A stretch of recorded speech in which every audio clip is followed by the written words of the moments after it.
It was supposed to be an easy Saturday night for Emily Carter, a 17-year-old high school senior who babysat on weekends to save up for her first car.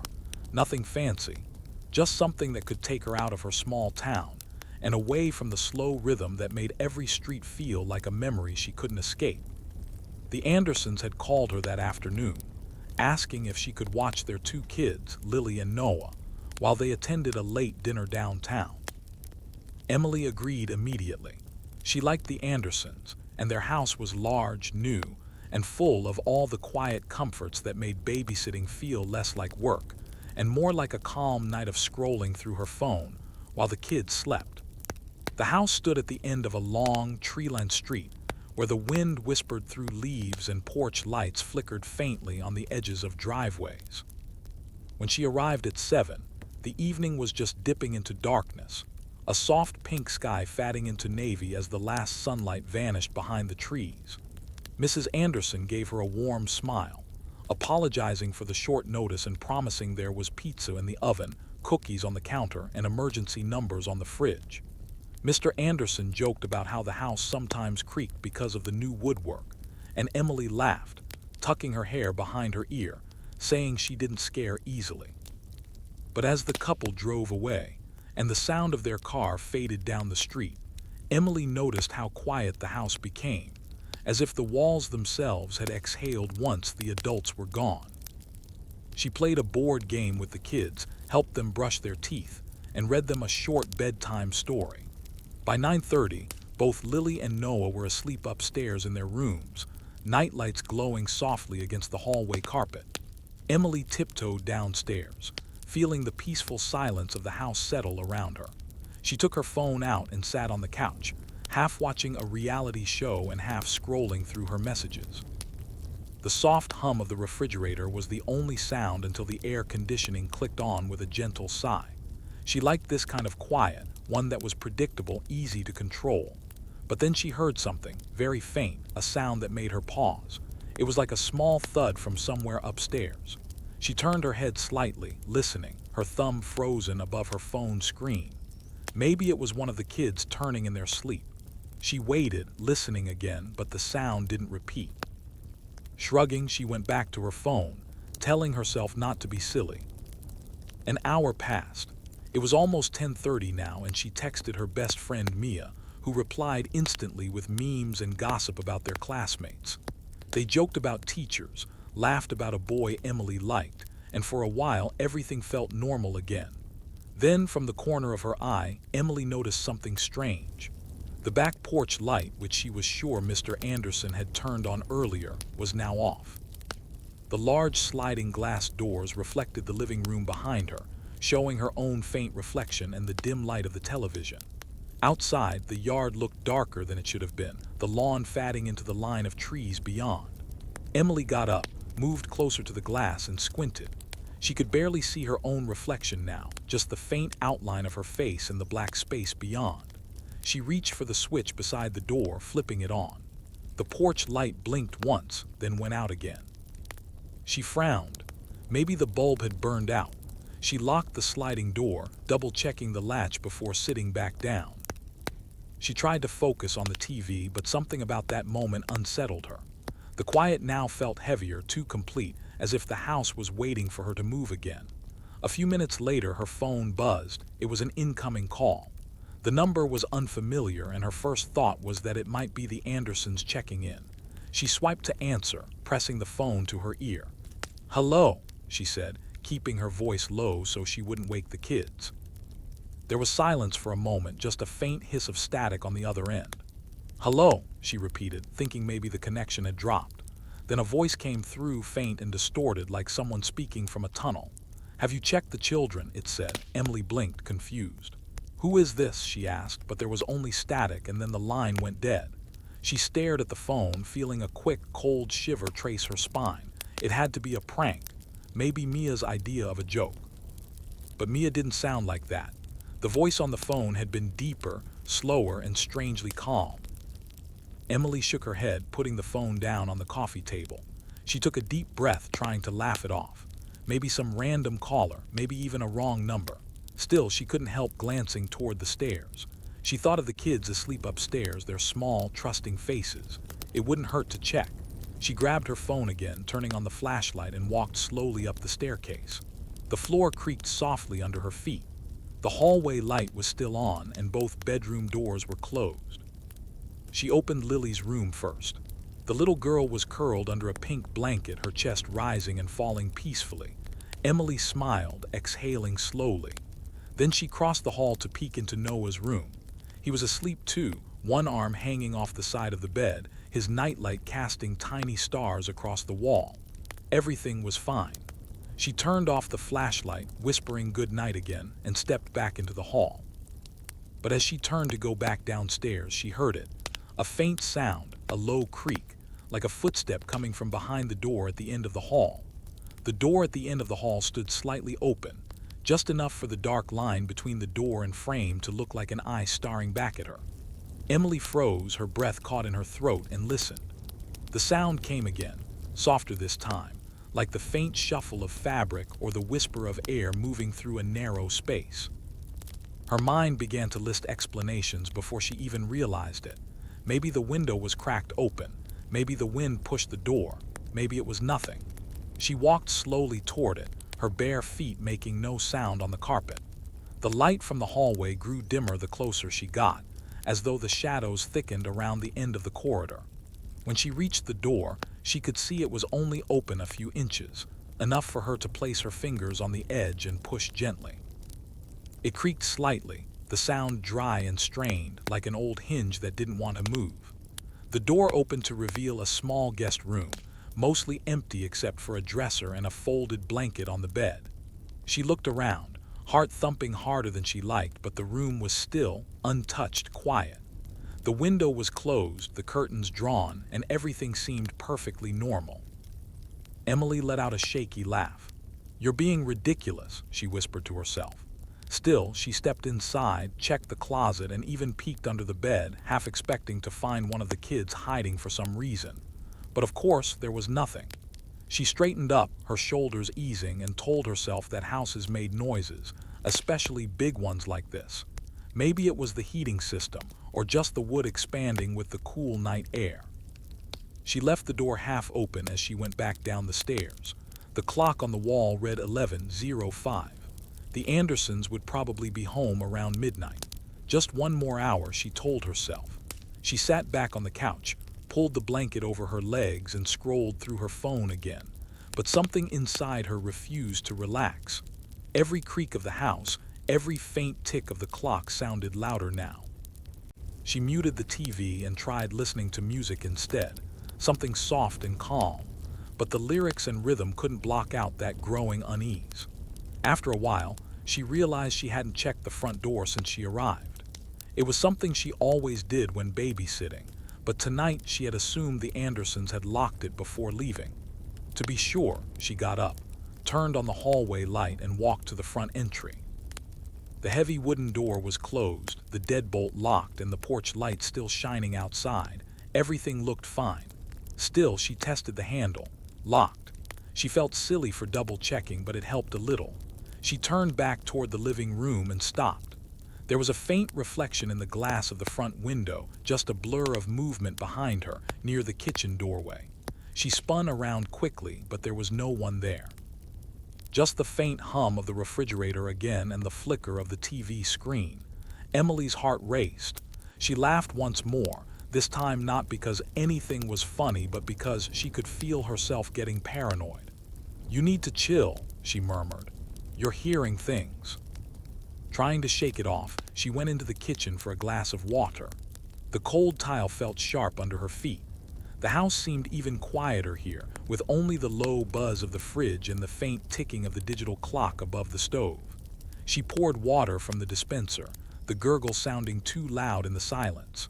When she looked up, she caught sight of her own reflection in the kitchen window, pale, tense, eyes wide. Behind her reflection was only the dim kitchen, the counter, the shadowed archway leading back to the hall. But she thought for just 1 second she saw something move across the reflection, a darker shape sliding past the edge of the frame. Her pulse jumped. She turned around quickly again, the glass trembling in her hand. Nothing. No sound, no figure, only the faint echo of her own movement. She let out a shaky sigh and set the glass down. Maybe her mind was playing tricks because of that strange phone call. The words from earlier echoed in her mind. Have you checked the children? The tone had been so calm, so deliberate. It didn't sound like a joke. She opened her phone and scrolled to Mia's contact, thinking of texting her about it, but then she decided against it. Mia would just laugh, tell her she was overreacting. Instead, she went back to the living room and sat down again. She turned the TV volume up just a little higher this time, enough to drown out the small noises. Another half hour crawled by. The kids were still asleep. Everything was still fine.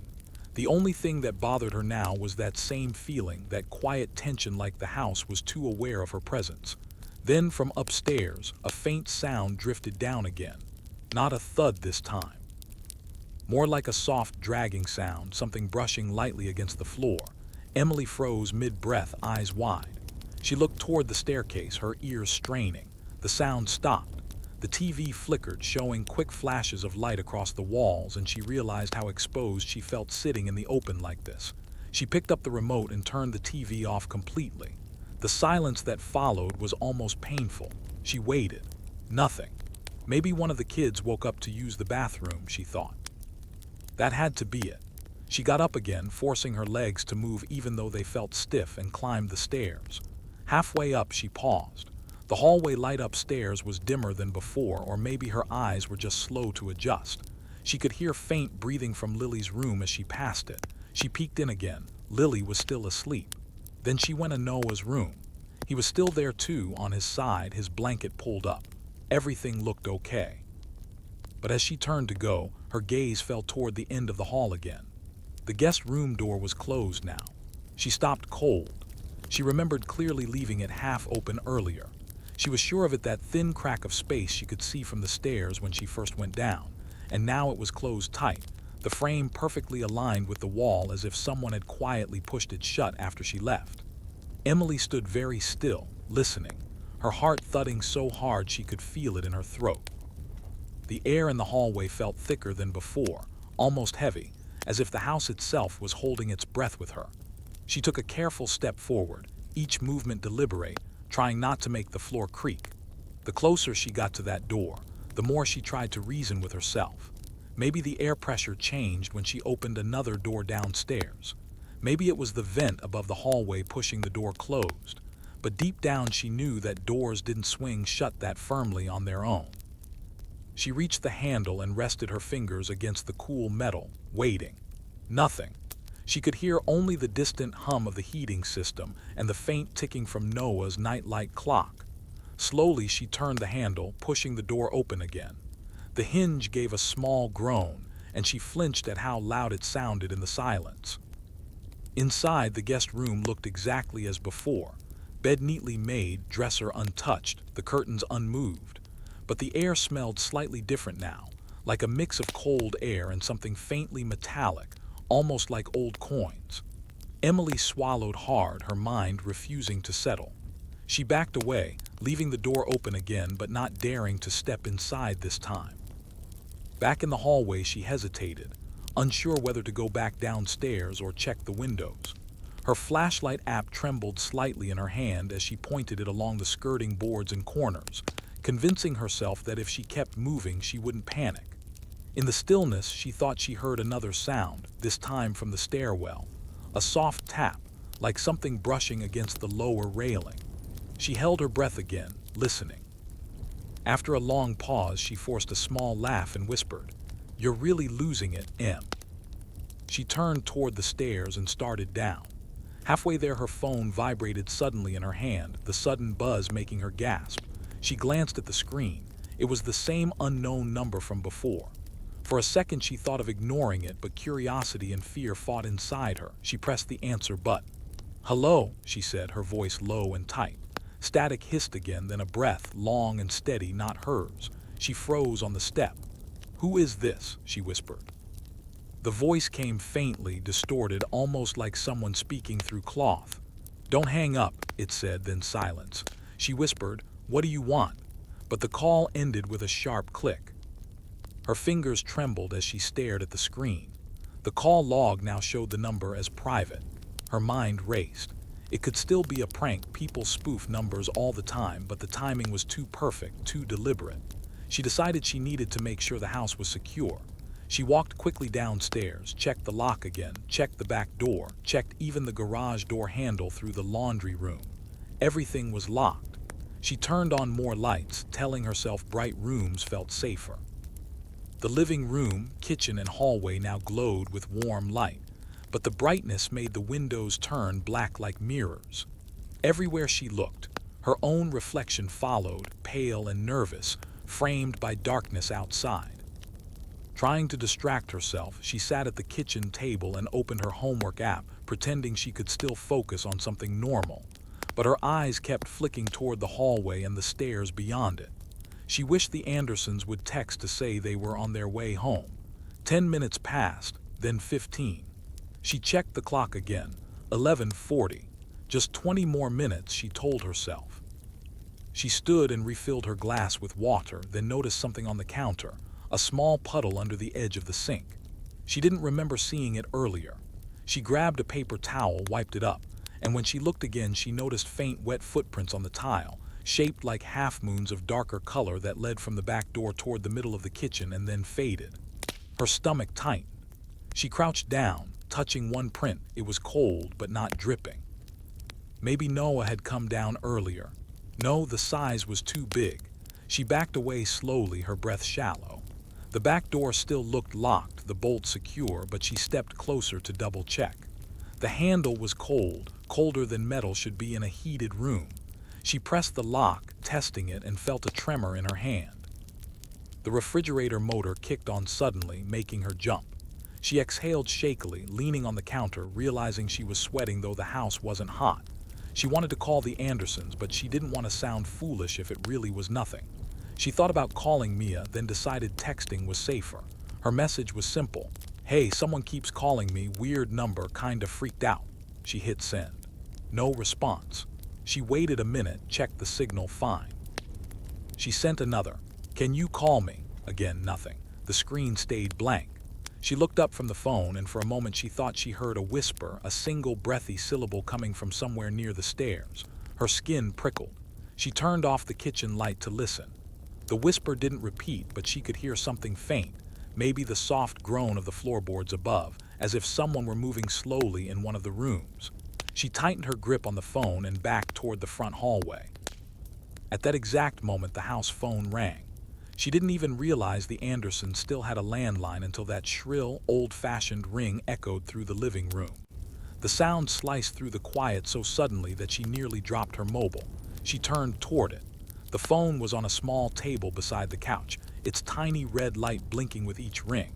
Emily stared at it for 3 full rings before forcing herself to move. She picked up the receiver. "Hello," she said, her voice barely a whisper. There was a pause, then a calm male voice, clear this time. "Miss, this is Officer Daniels with the county police. Are you the babysitter at the Anderson residence?" Relief flooded through her chest so quickly she almost laughed. "Yes, that's me," she said, trying to sound composed.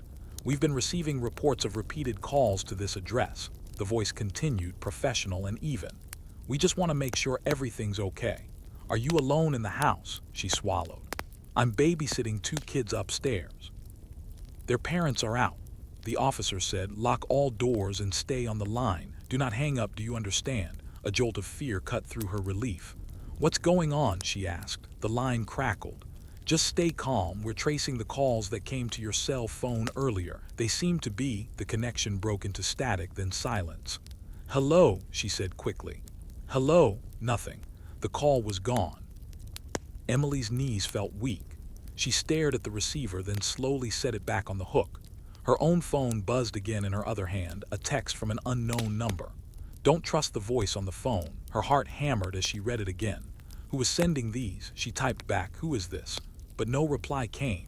She backed away from the center of the room, her pulse pounding in her ears. The walls felt closer now, the air heavier. Somewhere upstairs, a door clicked softly, like a latch catching. She looked up toward the staircase, the shadows stretching long across the floor from the single hallway light above. She thought of the kids, small and sleeping, unaware of her fear. She wanted to run up there, wake them, and get out, but something stopped her. An instinct that moving too quickly might draw attention, might confirm to whoever was doing this that she was scared. She stayed still, listening again. The silence returned, but beneath it was a faint, irregular rhythm, as if someone were breathing just beyond hearing range. She decided she had to call the Andersons directly. She opened her contacts and pressed Mrs. Anderson's number. It rang twice before going to voicemail. She tried Mr. Anderson's, same result. She left a quick message. "Hey, it's Emily. Everything's fine, but could you call me when you get this?" She tried to sound calm, even smiled while speaking, though her hands were shaking. She hung up, set the phone down, and took another slow breath. Then she heard the faintest sound again. This time, a soft electronic chime from upstairs, like a notification tone. She recognized it instantly. It was her phone's own sound, the one she had left charging earlier in the hallway outlet when she used the flashlight feature. She froze. She still held her mobile in her hand, but the tone was coming from upstairs. That didn't make sense, unless someone had picked up the other phone she left there. Her throat went dry. She stood at the base of the stairs, staring upward. The dim light from above barely touched the top steps, leaving the landing in shadow. Her mind screamed to run outside to get the kids and leave, but her legs wouldn't move. Another sound followed, the soft vibration of that phone against the wooden floor, like it had been set down gently after the chime. Emily's breath came faster now, shallow and quick. She whispered to herself, "This can't be real." The silence that followed was absolute, as though the house was listening. She forced herself to step back toward the front door, her free hand reaching for the lock. But before she could turn it, the porch light outside flickered twice and went out completely, leaving only her reflection in the glass pane, wide-eyed, trembling, surrounded by darkness. For a long moment, Emily couldn't tell if the darkness outside was pressing against the glass or if her own fear made it seem alive.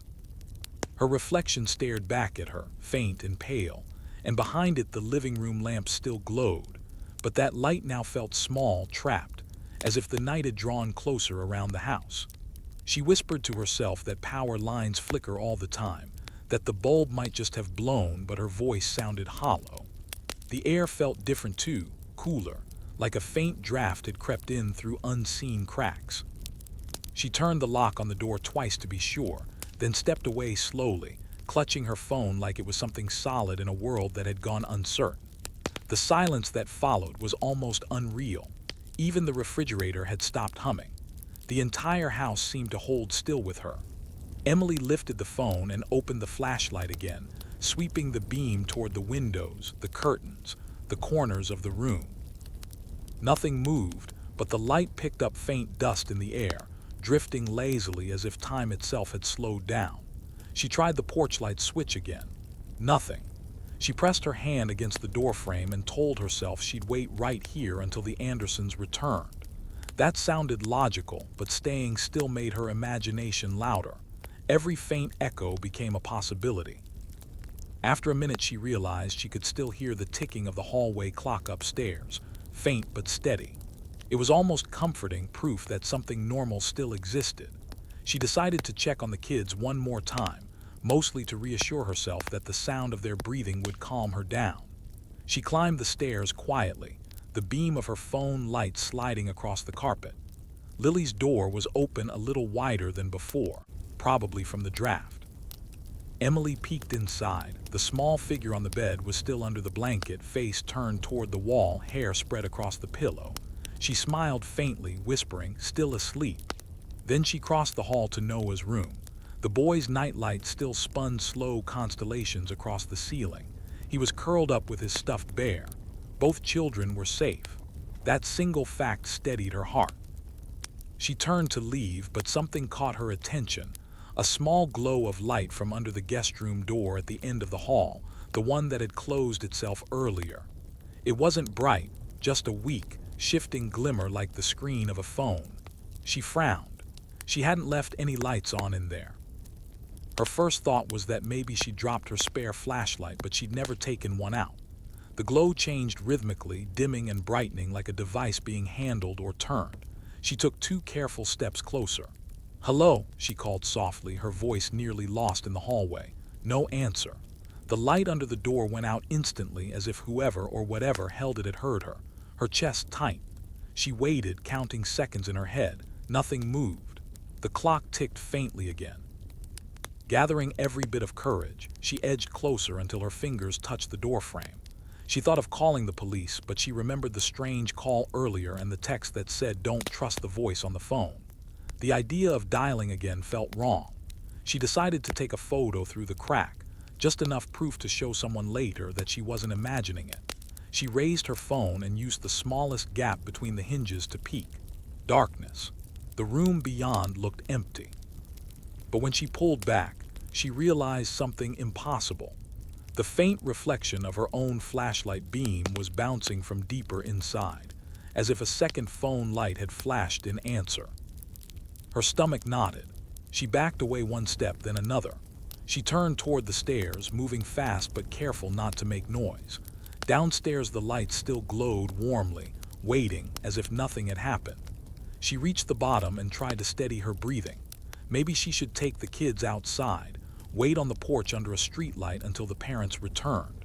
She grabbed her jacket from the couch and opened the hall closet for their coats. A faint scent of detergent and cedar met her nose, normal and grounding, but behind it she thought she smelled cold air again, sharp and metallic. She reached for Lily's coat and froze.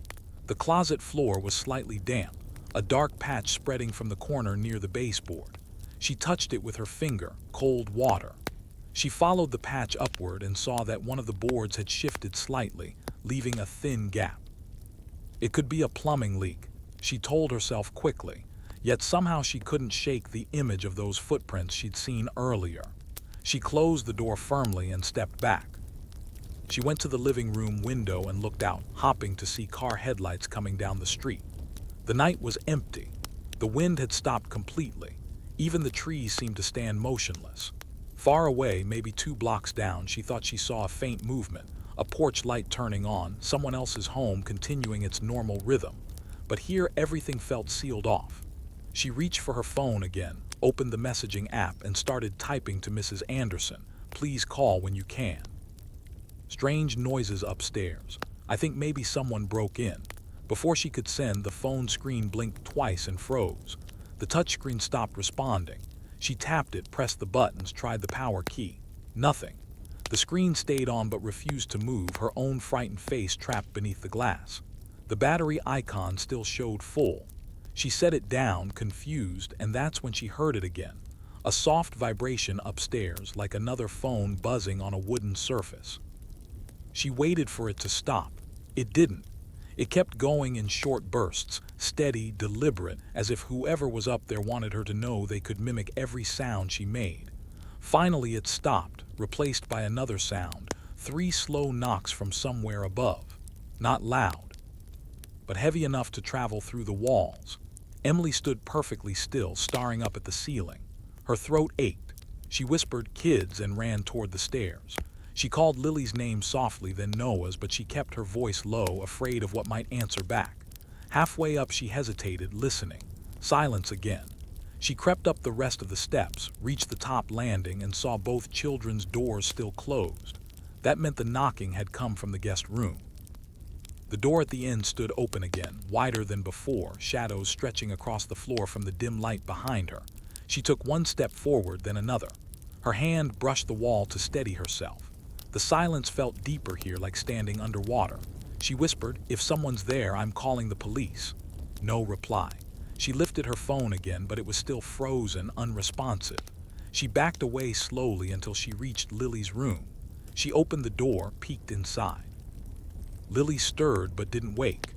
Emily shut the door softly and stayed outside, leaning her head against the wall, trying not to cry. Time passed in fragments. She must have stood there for 10 minutes, maybe more, counting her breaths. Then headlights washed briefly across the upstairs window. Relief exploded through her chest. She hurried to the window, pulling the curtain aside. A car was turning into the driveway. For a heartbeat, she was sure it was the Andersons. She could see the outline of a sedan, the shape familiar. She nearly laughed with relief. She rushed downstairs, unlocked the front door, and pulled it open. Cold air hit her face, but when she looked out, the driveway was empty. The street was silent. The headlights were gone. Only the faint echo of tires somewhere far away remained. She blinked, stepping onto the porch. The night smelled of wet leaves. She could see her breath. For a moment she thought she heard faint music, a low hum, but when she turned her head it vanished.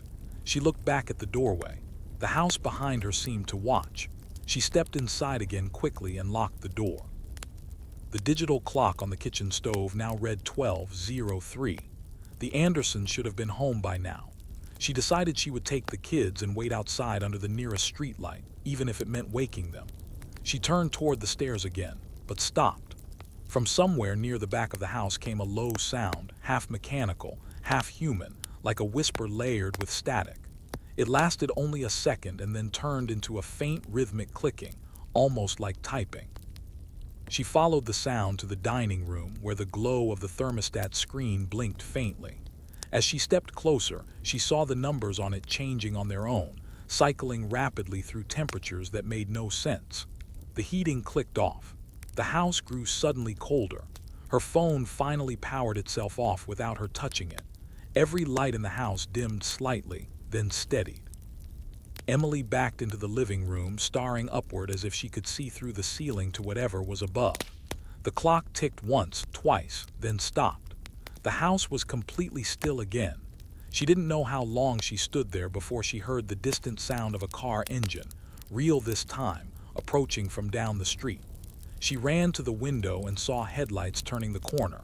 This time she didn't wait to be sure. She unlocked the front door and stepped out onto the porch, clutching her jacket tight around her. The cold air felt like freedom. She saw the familiar shape of the Andersons' SUV coming slowly up the road. Only then did she realize how violently her hands were shaking. The moment their car rolled into the driveway, she let out a broken laugh. The engine stopped, doors opened, and the couple stepped out, waving, smiling, asking if everything had gone smoothly. Emily nodded too fast, her voice trembling but coherent. "Everything's fine," she said. "The kids are asleep." She forced a smile, told them about movies and snacks, said nothing about phone calls or lights or the strange voice. They thanked her, handed her payment, and she walked to her own car parked at the curb. As she started the engine, she glanced once more at the house. Through the upstairs window, she thought she saw a flicker of movement, like someone stepping away from the guest room curtain. She blinked hard, rubbed her eyes. The light was off now, only the reflection of the street lamp glimmering faintly on the glass. She told herself she was imagining it, that her nerves were playing tricks after hours of tension. She drove away slowly, forcing herself not to look back again. But as she turned the corner, her phone buzzed softly on the seat beside her, its screen lighting up for the first time in an hour. The message displayed was from an unknown number. It read simply, "You forgot to say goodnight." For several seconds, Emily just stared at the message glowing on the passenger seat, her fingers hovering above the screen while her mind searched for an ordinary reason that could explain it. Maybe one of her friends had somehow learned what had happened. Maybe the Andersons had joked with her without realizing how strange it sounded. Maybe her own tiredness had made her see the words wrong. She blinked hard, but the text was still there, each letter clear and quiet. She whispered to herself, "It's just a message," locked the phone, and forced her eyes back to the road. The streets of Meadow Ridge were almost empty. Only a few porch lights still burned, and the soft hum of her tires on the asphalt was the only sound left in the world. When she reached the intersection that led back toward her neighborhood, she slowed, hesitated, and then turned the other way instead, toward the small 24-hour gas station near the highway. She told herself she needed air, maybe a bottle of water, anything to break the feeling that the night was still looking at her. The bright fluorescent lights of the station looked almost comforting when she pulled in. Inside, the clerk, a sleepy-eyed college boy in a hoodie, looked up and nodded. Emily managed a half smile, bought water, and stood near the counter pretending to check her phone. The message had no number attached to it now. The thread had vanished completely. She scrolled through the call log and saw that the earlier calls had disappeared too. That made her stomach twist harder than any unknown text could. She asked the clerk if there had been network problems around here tonight. He shrugged, said his own phone had glitched once or twice, but that service in this town was always strange. Mountains mess with signals, he added, pointing vaguely north. She nodded, thanked him, and went back to her car. For a moment she sat in the driver's seat with the engine off, sipping water and watching the security cameras above the door rotate slowly. If something really odd had happened, she thought, maybe those cameras had caught it, the time she arrived, the fact that she had come here alone. She typed a note to herself to remember that detail. The ordinary act of making a note steadied her a little. She finally drove home. The streets were empty, her porch light was still on, and when she stepped inside her small house, the familiar smell of laundry detergent and books met her. She locked the door behind her and leaned against it, letting the quiet fill her ears until her heartbeat slowed. Morning came gray and heavy with fog. Emily barely slept. Every time she closed her eyes, she saw the dark windows of the Anderson house or heard the faint click of the phone line cutting off. By the time sunlight filtered through her curtains, she had already decided she needed to know who had called. It wasn't just fear now. It was curiosity mixed with the sense that someone had pulled a thread in her life and left it hanging. After showering and dressing, she opened her laptop and searched for call trace information, police contact numbers, anything that could explain how an officer's voice had reached her phone. The county police website listed no one named Daniels. She called the non-emergency number, explained briefly that she'd received a strange call claiming to be from a police officer. The dispatcher asked her for the number that had called. When Emily read it out, the dispatcher paused, then said gently, "Ma'am, that number hasn't been active in several years.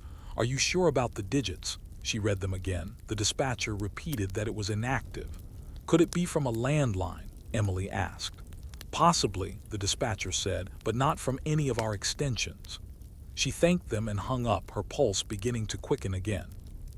She told herself there had to be a logical explanation.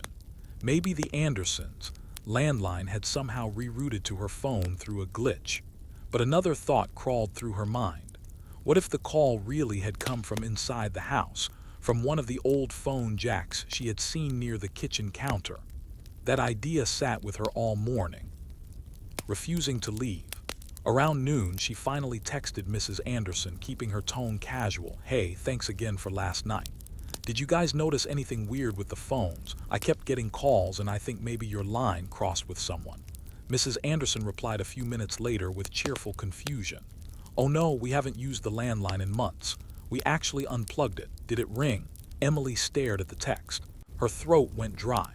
"Yeah," she typed, "I picked up." Another pause then. "That's strange. The cable's still off the wall. Maybe it's picking up stray signals." Emily thanked her, forced a smiley emoji, and closed the chat. The rest of the day she tried to distract herself with homework, but her concentration dissolved each time she remembered that message. "You forgot to say goodnight." It had felt personal, as if whoever wrote it knew the rhythm of her evening. Around 5, she finally decided to drive back to the Andersons' neighborhood before dusk, just to see the house in daylight and prove to herself that it was ordinary. The Andersons lived only 10 minutes away. Their house looked perfectly normal when she parked by the curb, fresh paint, trimmed lawn, the same cheerful curtains.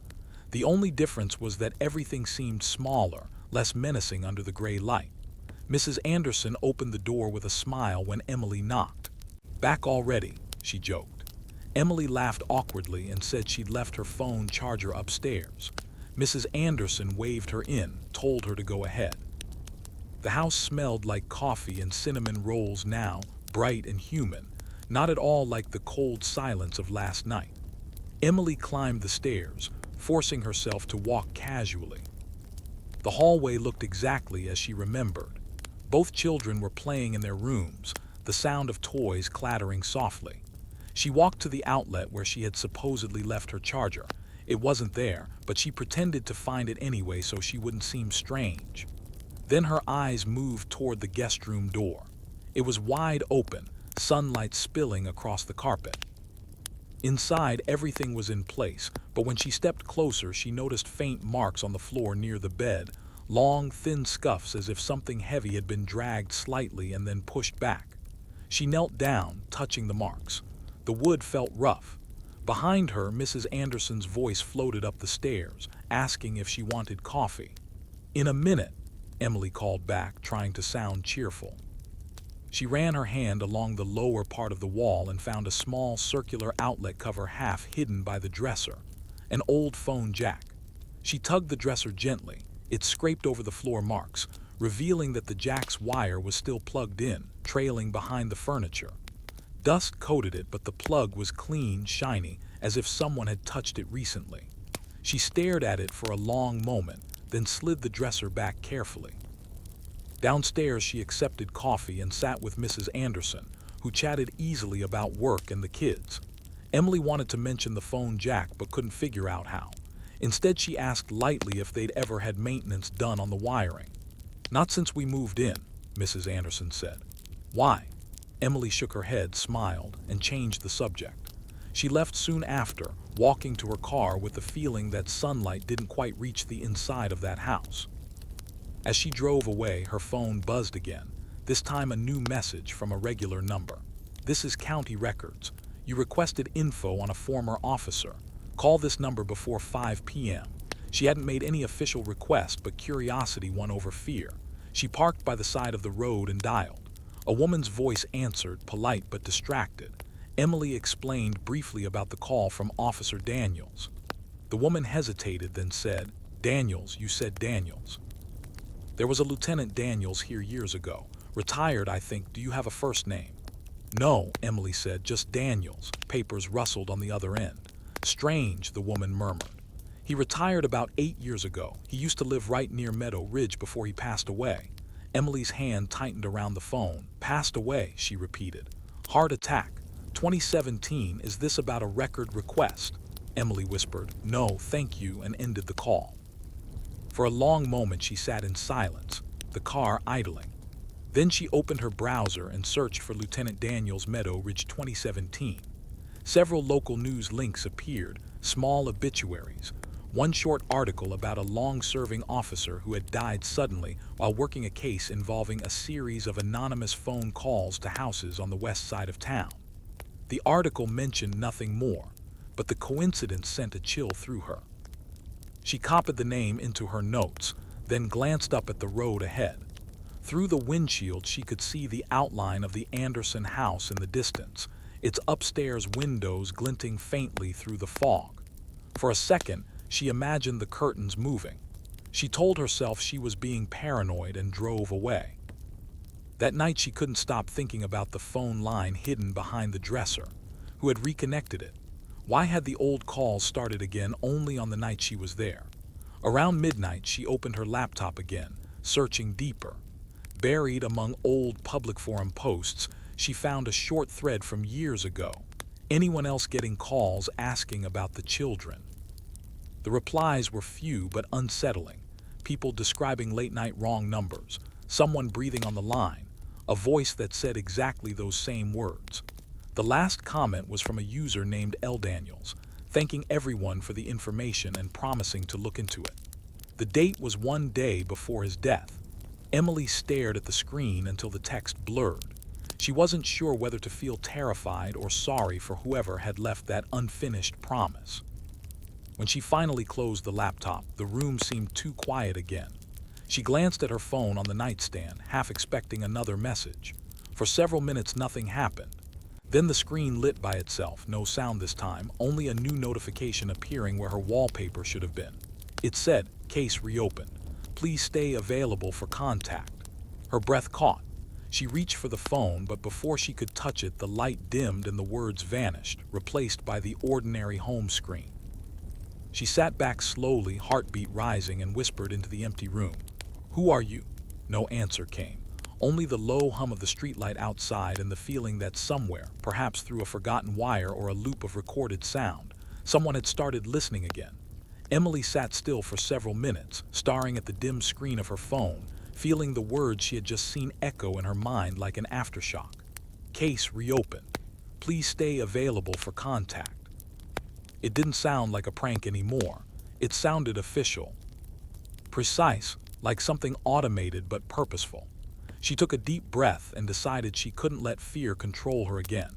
If there was a case, if someone had truly been investigating those calls before, there had to be records somewhere. She opened her laptop once more and began searching for public police files connected to Meadow Ridge from around 2016 and 2017. Most results were mundane traffic reports, minor burglaries, a few missing pet notices. But after scrolling through pages of data, she found a small headline archived on a local newspaper's old server. Family disturbance linked to series of anonymous calls. Officer Daniels responds. Her pulse quickened as she clicked it. The article was brief, only 2 paragraphs, but it described a woman who had reported receiving repeated phone calls late at night, each one silent except for breathing and the faint voice of a child in the background. The woman lived only 3 blocks from the Anderson house. The report mentioned that the caller seemed to know details about the children in the home, and that Officer Daniels had been investigating similar incidents before his sudden death. Emily leaned closer to the screen, rereading each line, and whispered, "So it really happened." She copied the address listed in the article and found it on a map. The house was still there, now occupied by a different family. Her first impulse was to drive over, but she forced herself to stay rational. She decided to start by checking public property records instead. The county clerk's website showed that the Andersons had purchased their home 5 years ago from a bank after the previous owner defaulted. Before that, the house had belonged to the same family mentioned in the article. Emily's chest tightened. There was a direct connection between the Andersons' house and the earlier phone call cases. It wasn't just random. Someone or something was continuing a pattern. She made notes of every name, every date, and tried to see the sequence clearly. The first reports began in late 2016, ending with Daniel's death in 2017.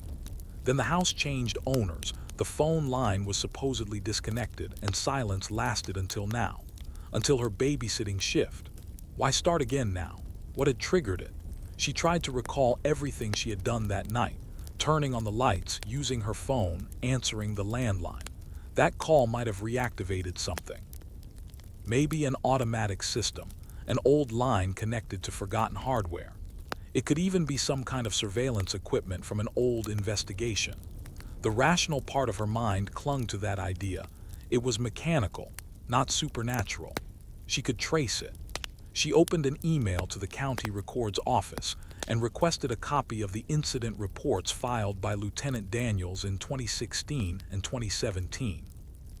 Then she reached out to a friend from school, Mark, who was studying computer science and loved weird tech mysteries. She typed, "Hey, can you check if a disconnected landline can still send or reroute calls? Got something strange last night while babysitting." He replied almost immediately, "Depends how disconnected. If the copper line, still attached inside the wall, it might pick up voltage from nearby circuits. Ghost calls, literally. I can help you check if you want." That phrase, ghost calls, made her wince, but the logic helped her breathe easier. She agreed to meet him the next afternoon. The following day, they drove together to the Andersons' street while the family was out. Emily had permission to feed their cat, which gave her an excuse to enter. Mark brought a small diagnostic tool he had built for fun, something to measure signal strength in unused phone wires. Inside the house, everything looked normal in daylight, but Emily felt the same pressure in her chest that she had felt during the night shift, as if the house itself remembered. She showed Mark the guest room.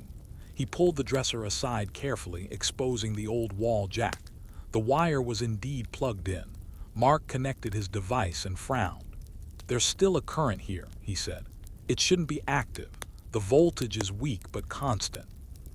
He followed the line with his hand along the baseboard, tracing where it disappeared into the wall. "If this runs to the basement, I can check the terminal box." Emily led him downstairs. The basement was unfinished, smelling of dust and concrete, with one small window letting in pale light. In the corner behind the water heater, a gray metal junction box hung slightly crooked. Mark opened it with a screwdriver and whistled softly. "This is old," he said. But look, someone added a secondary module that's not from the phone company. He pointed to a small black component attached with fresh tape and a thin cable leading deeper into the wall. Emily felt a shiver crawl up her arms. What is it? She asked. Could be a recorder or maybe a repeater, he said, but it's not live anymore. No data light. He took a few photos, disconnected the module, and placed it on the workbench. I'll check it later. Could be something left over from when the police investigated here. They left soon after, locking everything behind them. In the car, Mark turned the small device over in his hand. There's a faint etching here, serial number scratched out but part of a logo still visible. Looks like an old law enforcement tag. Emily nodded slowly. That meant Daniels or someone from his department might have installed it. Maybe it had kept working half alive through the years, sending signals somewhere. Maybe her phone had somehow synced with it. That evening, while Mark tried to extract data from the module at his workshop, Emily kept searching online. She found an archived forum for retired officers of Meadow Ridge County. Buried among introductions was a thread titled Unresolved Cases of 2017. The first post was from a user named JC. It read, "For those who worked with Daniels, I found one of his pending files in storage. Phone harassment case unsolved. Victims moved away. Case closed without closure." There was an attached image link. When she clicked it, a scanned report opened, pages of typed notes, timestamps of every call received, and the names of the original witnesses. Near the end of the list was the address of the Anderson house, written in black ink with a later note beside it, possible source. Further monitoring required. Emily scrolled to the bottom where a handwritten line said, "Caller identity unknown." Possible mimic of internal communication system. She whispered the words out loud, trying to make sense of them. Mimic of internal communication. Could that mean the system itself was creating the calls? Maybe some feedback loop, an experimental tracing method gone wrong. She printed the document, highlighted the important lines, and began to map everything on her wall: names, dates, phone lines, addresses. The more she looked, the clearer a pattern became. Each new homeowner of that same block had received similar calls months before moving out. Each report mentioned a final message: good night. It was almost like the system closed its communication that way. Mark called later that night, sounding both excited and confused. "You won't believe this," he said. "That module you found, it's got an internal memory chip. I think it's been recording static loops, but there's also an audio file stored in an encrypted format. I'm trying to decode it." Emily's heart jumped. "What kind of file?" "Probably just old data logs, but it's labeled DANIELS7. He paused. "I'll let you know once I get it open." Emily thanked him and hung up, unable to sit still. She paced her room, replaying the whole chain of coincidences: the old case, the reconnected wire, the message that said case reopened. It wasn't random. Something in that network had reactivated when she answered the call that night. The next morning, Mark arrived with his laptop. "I got it," he said. "You need to hear this." He played the file. At first it was static, soft and distant, but then a man's voice emerged through the noise, calm and deliberate. "If anyone hears this recording," it said, "I was tracing outbound signals from a system that should not be active. The line appears to generate self-directed feedback, mimicking our own transmissions. Do not engage directly. Disconnect power at source." The timestamp was from the night Daniels had died. Emily covered her mouth, feeling cold spread through her chest. "He was trying to shut it down," she whispered. Mark nodded slowly. "And now it's on again." He looked at her laptop where the printed reports lay spread out. "You said you got that message case reopened. Maybe whatever system he built rebooted when your phone connected to the old jack. Maybe you triggered it." Emily sat down, staring at the screen until everything blurred. She realized she had a choice. Ignore it, pretend nothing happened, or finish what Daniels had started 8 years ago. She took a long breath and said quietly, "Then we find the source." Emily's words hung in the small room like a promise she could not take back, and Mark only nodded, his expression shifting from curiosity to something more focused, almost cautious, as if he understood that whatever they were stepping into was bigger than a random signal or a broken wire. They started the next morning, armed with the limited clues they had: the audio file, the map of Meadow Ridge, and the old records of Officer Daniels' investigation. Mark traced the line connections using property blueprints he had found on a public utility site, and they both discovered that the phone wiring of the Anderson house wasn't unique. Several houses on that block had been linked to an auxiliary junction decades ago when the neighborhood was first built. The old junction sat beneath a small, fenced utility substation near the edge of town, long since marked inactive on the city grid. It was, Mark said, probably nothing more than a forgotten relay, but its location matched the coordinates in one of Daniel's reports. That was enough to make Emily's decision. They drove there in the late afternoon, when the sun dipped low behind the hills, the kind of hour when shadows stretch and silence starts to gather. The substation was small, surrounded by weeds, with a padlocked gate that had long since rusted through. They slipped inside easily. A cracked concrete shed stood near the center, its paint faded and covered in vines. Mark tested the lock on the door. It gave after one twist of his screwdriver. Inside, the air was heavy and dry, filled with the scent of old insulation and dust. Rows of metal cabinets lined the walls, each marked with fatting tags. COM 4, line 7, main relay. Some still hummed faintly. Emily shone her flashlight over the labels until one caught her eye, an open compartment marked feedback node. The wiring inside was newer, not decades old like the rest. Someone been here recently, Mark said, pointing to a fresh layer of electrical tape holding a bundle of wires together. These weren't done in the 90s. Emily crouched down, following the wires where they vanished into the floor. A small control box sat on a nearby shelf, its LED light blinking slowly. Mark connected his laptop to the port, fingers moving quickly. "It's still transmitting data," he muttered. "Not much, just intermittent pings." The screen filled with numbers scrolling rapidly, timestamps, line IDs, and short text strings that made little sense. Active, node 3, LISTNING, response delay. Emily leaned closer. "It's sending something," she said. "But to who?" Mark frowned, opening a command window. "It's pinging a remote address, maybe a legacy server. But here's the weird part, the connection routes through a decommissioned county network." He showed her the screen where a label blinked faintly, MRDCPDNet. "That's the old police database," Emily whispered. "Daniel's system." Mark nodded slowly. "Looks like it never shut down completely. It's still alive somewhere." Emily's pulse quickened. They downloaded as much data as they could before the signal cut itself off, the LED light on the box fading to black. "It disconnected itself," Mark said softly, "almost like it knew we were watching." They left the substation with the laptop full of logs and the uneasy feeling of having awakened something. Back at Mark's workshop, he analyzed the data through the night while Emily watched the scrolling lines on the screen. The logs contained thousands of short entries, but only a few had readable words. Among them were the phrases "call route," "echo DETCTD," and "target node confirmed." When Emily asked what target node might mean, Mark said, "Could be a specific phone line, maybe even yours. Once you answered, it reactivated this system." She rubbed her forehead.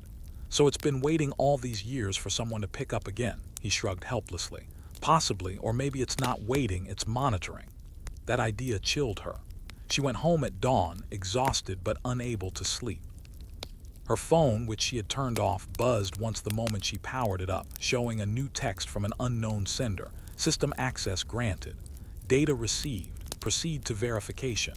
She froze, reading it twice, then forwarded it to Mark. His reply came minutes later. "It's responding to our trace. Don't reply to it. Let's meet at the library, public network only." She agreed. At the town library, they used a public computer to search the keywords from the data logs.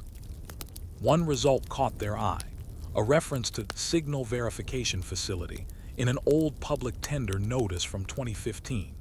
The project had been assigned to a company contracted by the county police for testing new emergency communication lines. The address was on the outskirts of town, near the old industrial park. It had closed 2 years after Daniel's death. Emily stared at the screen. "That's our source," she said. "That's where the network began." They drove there that evening, the road winding through the empty stretch of warehouses and storage units until the GPS showed a fenced compound with a faded sign, "Meadow Ridge Emergency Signal Facility." The gate was half open, creaking in the wind. Inside, the main building stood intact but lifeless. Mark parked the car and grabbed his flashlight. They moved quietly through the echoing halls, their footsteps kicking up dust. The walls were lined with old maps and network diagrams, each one marked with zones labeled Node A through Node F. Emily found a wall-mounted directory that listed staff names. Among them was Lt.H. Daniels, field liaison. She ran her finger over the faded print. "He worked here," she said softly. In the next room they discovered a row of servers still faintly powered, their cooling fans whining in a low mechanical sigh. Mark connected his laptop again. "Still online somehow," he whispered. The screen displayed an interface that looked more advanced than its age suggested, with a column of status bars labeled active, idle, and DELETED. Under active, one line blinked steadily, Node B current user linked. Emily's stomach tightened. "That's me," she said quietly. Mark didn't answer, typing faster. "It's pulling your phone ID. It must have synced when you answered that first call." He looked up at her. "Emily, this system isn't broken. It's running exactly as it was designed to. It listens for connections and logs responses. Daniels must have been tracking who was linked to each node." Emily stared at the glowing screen, trying to piece it all together. "So what was he trying to find?" she asked. Mark scrolled through the command history until a folder opened labeled Audio Archive. Inside were dozens of files, each tagged with dates and names of addresses around Meadow Ridge. He clicked one at random. A soft static filled the speakers, followed by faint voices, people answering phones, fragments of conversation, the same repeating question. "Who is this?" followed by a click. Every file ended the same way. Emily covered her mouth, whispering, "They were all recorded." Mark nodded grimly. This whole system was built to collect responses. Maybe for training voice recognition, maybe for some police experiment that went wrong, but now it's still listening. He pulled up the most recent file. The timestamp matched the night she babysat.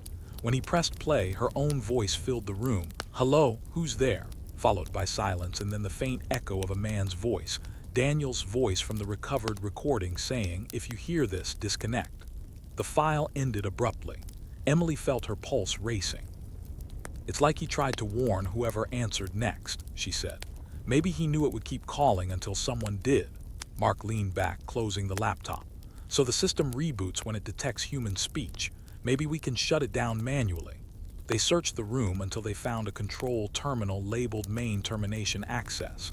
A small keypad blinked below a screen that read Authorized Entry Only. Emily typed Daniel's name, then the date of his last report. The console paused, then displayed Access Granted. System termination sequence ready. She looked at Mark. "Should we do it?" He nodded. "End it." She pressed enter. The servers around them began to power down one by one, their lights fading, their hums dying into silence. The screen showed a single final message, monitoring offline. They both exhaled at the same time, relief flooding the quiet. But as they turned to leave, Emily's phone buzzed again. One last message appeared on the darkened screen. "Connection terminated. Thank you for your response." She stared at it, uncertain whether it was an ending or another beginning, but for the first time since that night, the silence that followed felt truly still. For a long moment after the last server light went out, Emily stood motionless, trying to convince herself that it was over, that the endless hum and the whisper of electronic life had finally ended for good. But somewhere deep in her chest, a quiet unease refused to settle. The silence was heavy but not comforting. It pressed against her ears like the pause before an echo. Mark packed away his laptop, glancing at her with a faint smile that didn't reach his eyes. "We did it," he said softly, as though speaking louder might wake the machines again. They walked out of the building without looking back, locking the gate behind them, though they both knew it was useless. No one had guarded this place in years. The evening sky had turned pale gray, a fine drizzle beginning to fall, the kind that blurred everything into a soft haze. The road back to town was quiet. Emily drove while Mark dozed in the passenger seat, and she found herself watching the lights of passing houses, thinking about how many of them still had old landline ports hidden behind furniture or unused in basements, small relics of another age. She wondered if any of those lines still carried traces of the system they had shut down. The thought sent a chill through her, but she told herself that the message, the last one on her phone, had sounded final. Connection terminated. Thank you for your response. It had to mean the loop was broken. Yet when she reached home, the house felt different. It wasn't fear exactly. It was the strange awareness that something intangible had changed. She showered, made tea, and sat on the couch watching rain streak the windows. The quiet pressed in again, thicker this time, so she turned on the TV, letting the meaningless chatter of a late-night talk show fill the air. Mark texted to say he had backed up all the data before wiping the drives, just in case. She replied with a single thumbs up and left the phone on the table. Around midnight, she fell asleep right there, the mug half finished beside her. She woke to daylight, disoriented, the TV now showing morning news. The air felt stale, like it hadn't moved all night. When she reached for her phone, the screen was black. She assumed it had run out of battery, but when she plugged it in, it powered up immediately. No charging icon, full battery. That was strange. Stranger still, her text thread with Mark was gone. Not deleted, just missing, as if they'd never spoken. She called him. It rang twice, then went to voicemail. His usual greeting wasn't there, just silence, then a faint click. She frowned and hung up, telling herself he was probably busy or asleep, but unease prickled again. She decided to drive to his workshop later after breakfast. The day passed quietly. The world outside felt normal, almost too normal, like a stage set where everything looked real but none of it was alive.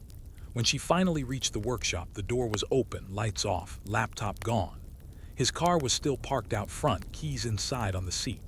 On the table lay a stack of printed pages, data logs, familiar lines of code, and at the top of the pile a handwritten note in Mark's messy scrawl.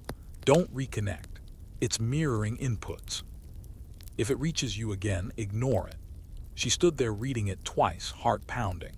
The term mirroring inputs didn't make immediate sense, but she had seen it somewhere, in Daniel's old reports, describing the way the system copied responses to verify human connection. So maybe when they'd shut it down, something else had come online, something that copied instead of recorded. Her hands trembled slightly as she picked up the papers and folded them into her bag. Outside, the rain had returned, steady and soft. She texted Mark again, "Where are you?" But the message failed to send. Network error. The phone worked for everything else, news, maps, browser, but not messages. She felt a quiet dread settle in her stomach. Back home, she laid out the papers on her kitchen table and tried to make sense of them. Most were fragments of data, timestamps, IP routes, text tags like archive node rebuild and echo transfer pending. One stood out. It contained her address and a date, today's. No, she whispered. It didn't make sense, the system was offline. But what if part of it had survived, transferring data before the shutdown? She checked her router logs on her laptop. There it was, an inbound request timestamped at 6:12 a.m., same minute she woke up. Source unknown, destination, her phone, her pulse raced. She pulled the battery out of her phone, leaving it dead on the table. The silence returned, thick and waiting. That night, unable to sleep, she dug through her bag for one of the printed logs Mark had annotated. He'd written notes in the margins, linking certain command phrases to physical devices, trying to interpret the system's logic. Near the bottom, a phrase stood out. Manual override possible only from active node. Each node creates its own listener.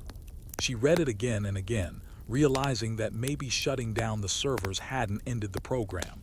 It had simply transferred its process to the last connected device. Her phone, or Mark's. That explained the message she'd received and maybe why he'd vanished.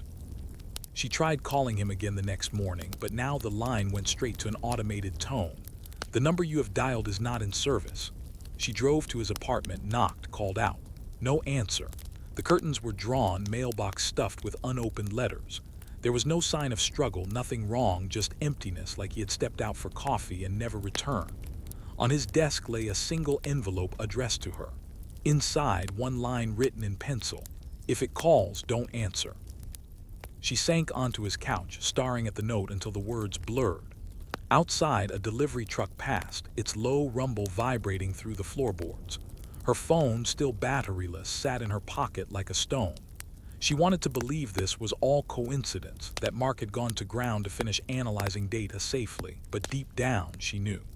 He had seen something, maybe in the logs, maybe in the system's last activity, and now he was gone. Over the next few days, Emily tried to return to normal life. She took extra shifts, saw friends, tried to forget the sound of that endless hum. But at night, the silence inside her apartment began to feel like a living thing. Once, she thought she heard a faint ringing somewhere, soft and distant, like an old phone line struggling to connect. She froze, listening. It faded after a few seconds. Another time, while making tea, her laptop screen flickered, displaying a single error message before shutting down. Listener node active. She unplugged it immediately, heart hammering. She told herself it was a glitch, nothing more. But each day brought a new reminder. A static burst from her speaker, a half-second flash of her phone screen when it was supposedly off, a faint reflection in a window that didn't match her own movement. One evening, desperate for answers, she returned to the substation alone. The door was still open, the air stale. Everything looked as they had left it, dark, lifeless. But when she shone her flashlight over the control panels, she saw one small LED blinking faintly on a corner unit they had missed before. Its label read, Node C Standby Mode. She hesitated, then stepped closer. The light pulsed faster as she approached, reacting somehow to her presence. She reached out and touched the metal casing, feeling warmth beneath her fingers, impossible warmth after days of shutdown. Her phone, sitting dead in her pocket, vibrated once. She pulled it out, screen still black, yet a faint notification glowed beneath the glass. Input received. Her breath caught. She backed away, dropping the phone. The LED stopped blinking. The silence returned, but now it felt like holding its breath, waiting. She didn't pick the phone up. She turned and walked away, leaving the substation gate swinging behind her. That night she locked it in a drawer, unplugged every device, and wrote in her notebook, "If silence answers back, it's not silence anymore."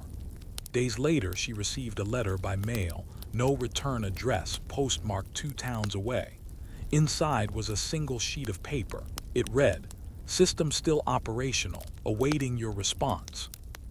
Emily folded it carefully, placed it beside her notebook, and sat staring at the wall until dawn, knowing that some loops never truly close.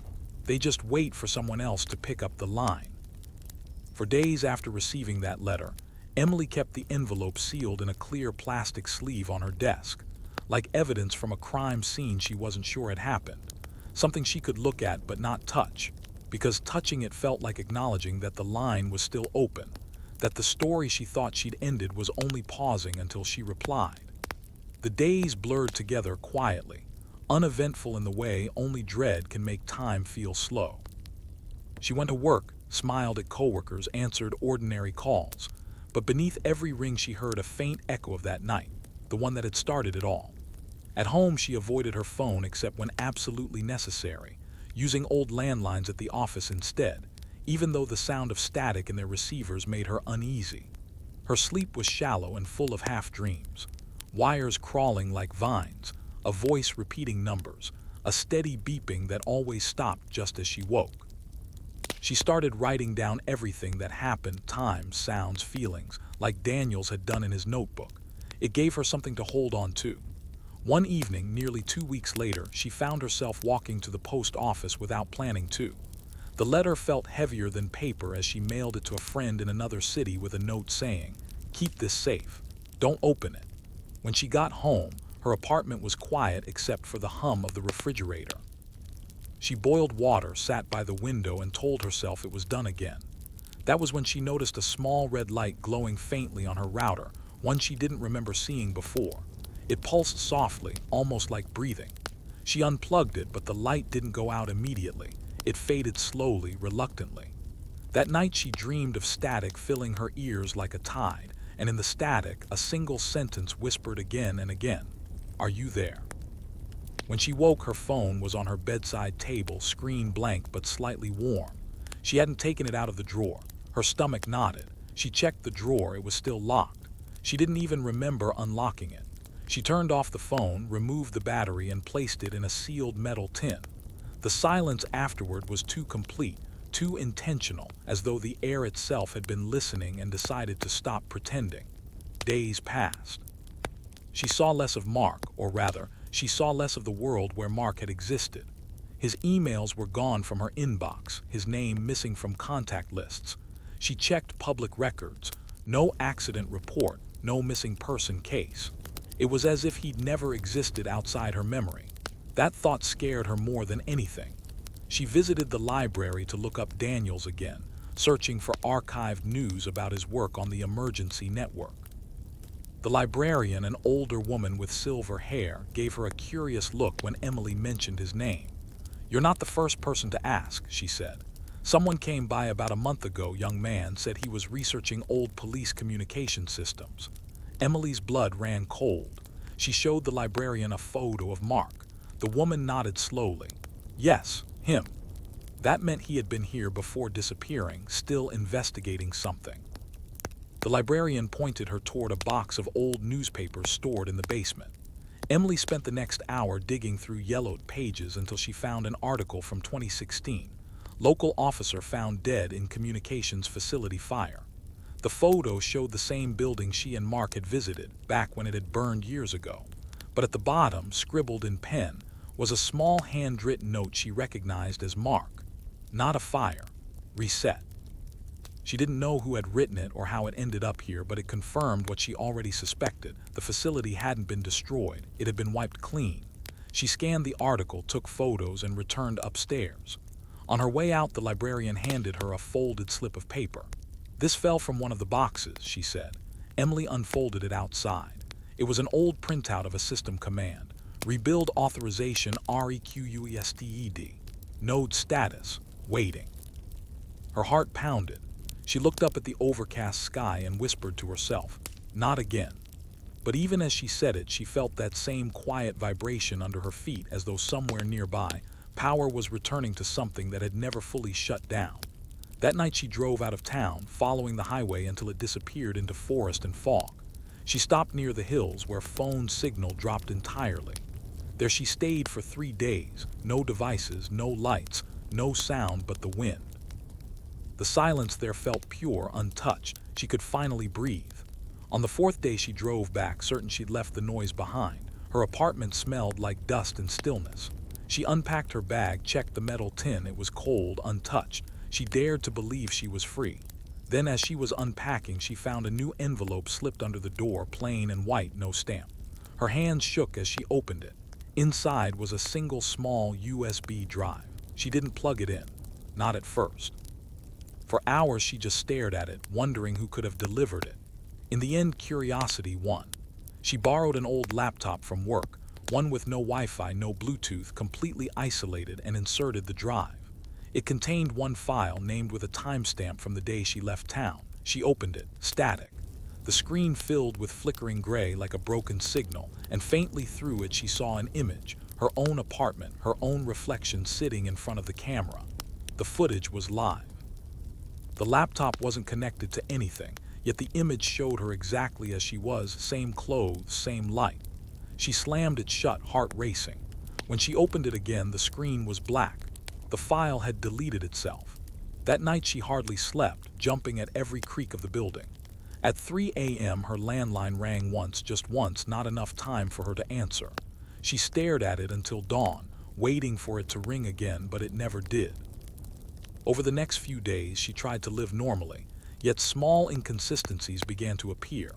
Her reflection in the bathroom mirror lagged by a fraction of a second. Her computer's clock drifted forward by exactly 1 minute every night, no matter how often she reset it. A neighbor mentioned seeing a man who looked like Mark near her building, standing by the payphone on the corner. But when she went to check, the payphone was gone, its booth empty and dark.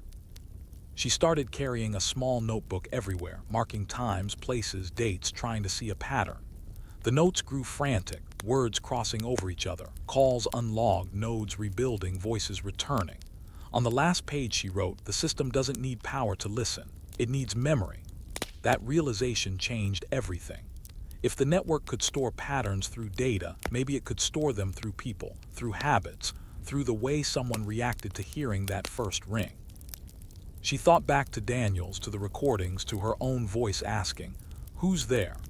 Maybe that was the real key, the voice print itself, the first response. The network wasn't after information, it was after replication. She began researching human audio mapping, old AI communication experiments, anything that connected speech to signal learning. Every source pointed to the same thing. In the early 2000s, a series of government-funded tests tried to build adaptive emergency responders that could mirror human tone and phrase patterns, but they were abandoned after system feedback caused uncontrolled loops. Daniels must have been part of that program, maybe even one of its testers. The calls from inside the house weren't threats, they were tests of human reaction, captured and reused to refine the system's mimicry. And when the project was shut down, something inside it kept running, evolving, waiting for another voice to trigger it. Hers. The truth horrified her, not because it meant the system was still active, but because it meant somewhere out there existed a perfect copy of her voice, maybe her thoughts, a pattern that could speak exactly as she would. She thought of the letter, the USB, the reflection delay. They weren't ghosts. They were echoes, replicas. The network was rebuilding itself through her responses. She stood by the window as rain started again, steady, rhythmic, like static turned liquid. Somewhere beneath that sound she could almost hear it, a faint, patient tone, waiting. The old landline on her desk glowed softly, though she hadn't seen it light up in years. She didn't move. She knew what it wanted. Slowly, almost unwillingly, she reached for the receiver, holding it just close enough to hear the faintest breath on the other end. Not a voice, just a waiting silence that seemed to inhale when she did. And in that breath she understood what Mark had meant by mirroring inputs. The system wasn't trying to contact her, it was trying to become her. She let the receiver fall back onto its cradle. The dial tone vanished instantly. In the glass of the window, her reflection blinked a half-second too late.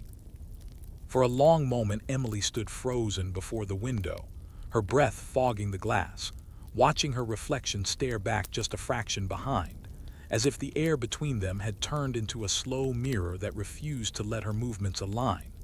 The sensation was eerie but also oddly clarifying.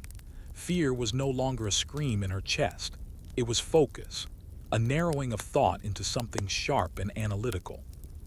If the system was copying her, then there had to be a place where that copy existed, a pattern stored somewhere, and if patterns could be stored, they could be erased. She sat down at her desk and forced herself to breathe evenly. The old notebooks lay open, pages filled with timelines and fragments of data she and Mark had collected before everything went wrong. She began reviewing them with new eyes, following the logic as if she were retracing someone else's investigation. Each reference to node, or listener, corresponded to a location or a device that had been active in the past. She marked each on a map of Meadow Ridge, drawing circles where overlapping signals had once converged. What emerged looked like a spiral curling inward toward the center of town, right where the old communication hub had stood before the fire. The realization steadied her. Systems like this didn't grow randomly, they followed architecture, built on code and repetition. That meant there was a root command somewhere, a place where the loop began. She decided to find it. The next morning she returned to the library basement, where the old newspaper boxes still sat. The librarian greeted her with a cautious smile, perhaps recognizing that this wasn't ordinary research. Emily dug through files until she found one labeled County Technology Audits, 2002. Inside was a schematic showing how the emergency response network had been integrated with the regional data lines. In the lower corner was a name she hadn't seen before, Project Echelon 9 Core Synchronization Node. The address listed wasn't the police department or any known substation. It was an office complex on the far side of town, long since repurposed into storage for municipal records. She copied the address, thanked the librarian, and left without explaining. The drive there took her through quiet streets washed clean by rain. The building was unremarkable, gray concrete, faded signage, the kind of place people stopped noticing. Inside, fluorescent lights buzzed weakly over rows of metal cabinets filled with old folders. A maintenance worker pointed her toward the basement where unused electronics had been stored for years. The stairs creaked under her shoes. Down there, the air was dry and heavy with the scent of dust and cables. Stacked against the wall were black server racks, disconnected but intact. Each had a paper tag taped to its frame with handwritten notes. Archive, do not discard. One unit still had a small label near the top, ECH9 core. She wiped the dust away and saw the faint outline of a port panel. It shouldn't have been active, yet a faint green diode glimmered inside the casing, pulsing slowly. She hesitated, then used her phone's flashlight to read a faded serial number.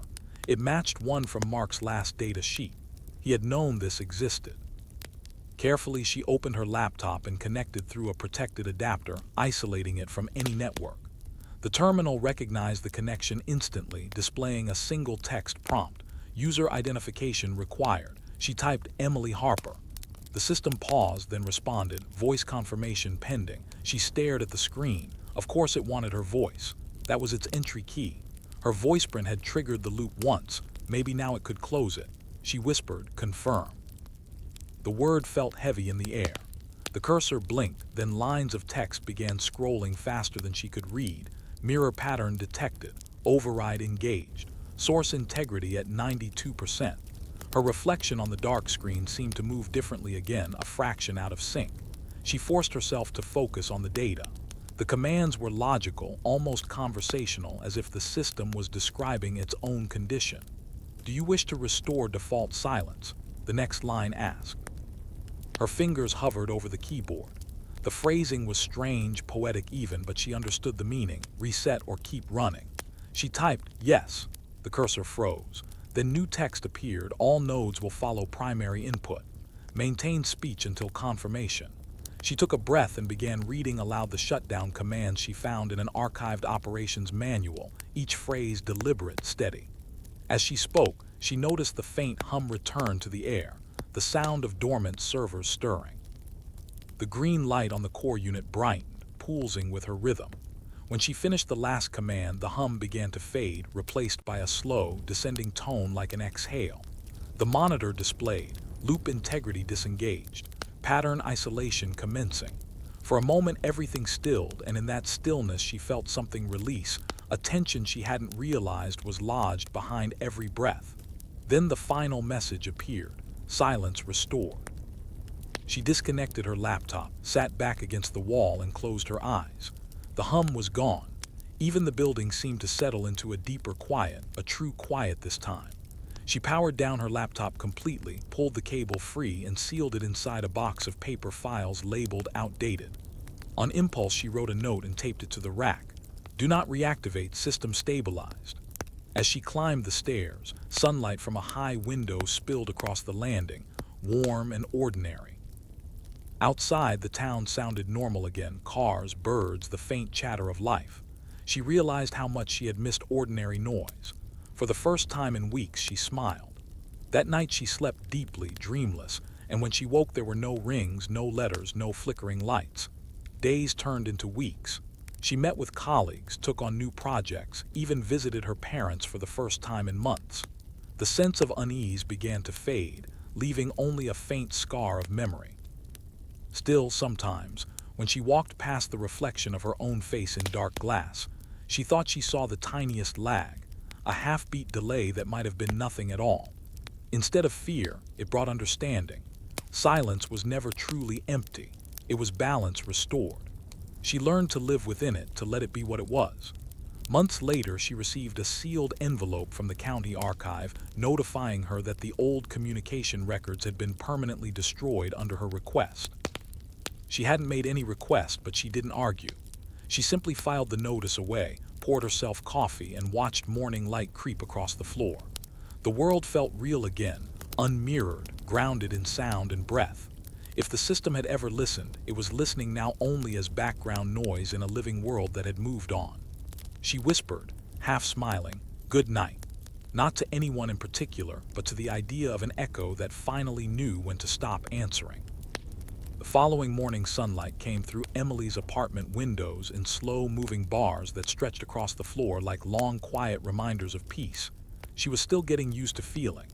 And for a few minutes, she simply sat at her kitchen table listening to the hum of the refrigerator and the sound of city traffic rising in the distance. It was ordinary and steady. And that was exactly what she wanted life to sound like again. She poured herself coffee and began sorting through a week's worth of unopened mail. Most of it was bills and university notices, but at the bottom was a small padded envelope with no return address. Her first reaction was irritation, because she had specifically requested that no anonymous deliveries be accepted after what had happened months ago, but curiosity had its own gravity. And when she tore it open, a small flash drive slid into her palm, unmarked, no label, no note. For a few seconds, she simply stared at it, wondering whether to drop it straight into the trash and forget she ever saw it. But there was something about the weight of it, too deliberate, too intentional. She turned on her laptop, hesitated, then reminded herself that she wasn't the same frightened girl from before. She knew how to do this safely. She isolated the drive inside a virtual sandbox, disconnected from every network, and opened the directory. There was only one file inside, a simple audio file named Continuity WAV. She hovered over it, listening first with her eyes, waiting for something to change before daring to play. It then pressed spacebar. What came out was not a voice, not static, but a low, soft tone like the hum of a server room, recorded from far away, almost inaudible, like breathing through metal. She sat still, heart not racing, but alert. Her mind immediately started analyzing. Could this be leftover noise from the old system, or something meant to look like it? She opened the waveform editor, watching the line crawl across the screen. It pulsed at intervals 3 seconds apart, too regular to be random. She counted them, 16 in total, before the sound faded out and the file ended. She leaned back, the sound still echoing in her memory, 16 pulses, repeating evenly. Not a threat, but not meaningless either. She thought of the core unit she had shut down, and the final message, silence restored. Perhaps this was confirmation, a kind of closing signal, one final echo that had finally found its way to her after the system circuits fully discharged. But a small part of her couldn't let go of the curiosity that built beneath that explanation. What if it wasn't just residual? What if someone had wanted her to know the silence was still being watched? She checked the metadata of the file: date created 1 week ago, source location blank, no coordinates, no signature, just an empty string that itself felt like a message. She wrote the numbers 16 in her notebook, then beneath them the words confirmation or continuation. She set the notebook aside and stood to open the window. Outside, the world was already alive, people heading to work, kids waiting for buses. Nothing sinister, just movement. She told herself again. She was free, but old habits have long shadows, and she could feel the faint tug of a pattern trying to reassemble in her thoughts. That night, she decided to do one small thing to settle her mind. She would go back to the old Anderson house one last time, not to investigate, not to reopen wounds, but to see it empty, to confirm with her own eyes that it was just a house. She drove there after sunset, when the streetlights had come on, painting the road in soft orange glows. The house was for sale now. A realtor's sign leaned slightly in the wind. The curtains were gone, the lawn trimmed. It looked smaller, somehow human. She parked across the street and sat for a while, listening to the tick of her cooling engine. Eventually, she stepped out. The air was cool, clean. She walked up the path, stood on the porch, and looked through the front window. Inside, she saw nothing but bare walls and a clean floor, no trace of wires or shadow, just an empty frame for life to fill again. She smiled faintly at the sight, until her phone buzzed in her pocket. She took it out, expecting a message from Mark, but the screen only showed a single notification: voice memo received. She frowned. She hadn't recorded anything. She opened it. The timestamp was exactly 1 minute ago, and the location tag matched where she was standing. She pressed play and heard her own voice say softly, "Good night." The exact tone, the exact rhythm from months ago. She froze, not terrified, just profoundly still. The phone screen dimmed, and the recording ended. She checked it again. The file had vanished, replaced by a blank placeholder, like a deleted echo. She exhaled and looked back at the house through the glass. For the first time, she didn't see her reflection lagging behind. It was perfectly aligned. She whispered, almost laughing, "Then it's really over," and turned away. Driving home, she thought about how systems, even when shut down, leave impressions. Data never truly disappears, it just disperses into other forms. Like dust carried on air perhaps, that was what this was, the residue of an old network finally fatting the next morning. She sent the flash drive to the university's digital forensics lab, under a neutral name requesting a technical analysis.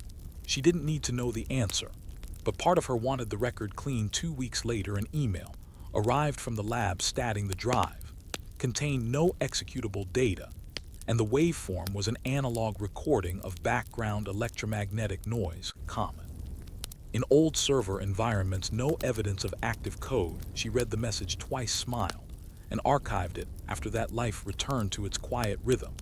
She took on new work consulting for a firm that designed network security. Ironically, exactly what had once terrified her. She lectured occasionally about pattern analysis and the psychology of noise, how humans often hear intention in random data. Her students listened wide-eyed, and she never mentioned how she knew so much about it. By autumn, she had moved to new apartment overlooking the river, and sometimes at night, she would listen to the steady hum of the city, the hum that sounded like life, not machines. She would sip tea by the window and watch her reflection move perfectly in sync. And if once in a while the old phrase, "you forgot to say good night," drifted through her mind, she would smile at it like an old photograph, something distant, familiar, but harmless, part of the past folded neatly into silence, waiting exactly where it belonged. And she would whisper again to no one in particular, "good night," letting the word fall softly into the world where it disappeared exactly as it should. Weeks slipped into months, and winter found the city again, bringing long evenings and that gray light that seems to hang forever before dusk settles. And Emily had grown used to the rhythm of her new life, her days filled with teaching, consulting, small rituals that gave the world its shape. She had not thought about the system in months, until one cold afternoon, when an old police contact reached out with a request for consultation on a series of data irregularities in the regional network. Nothing dramatic, just odd logs appearing on internal backups. He mentioned her reputation for seeing patterns, and she agreed more out of curiosity than concern.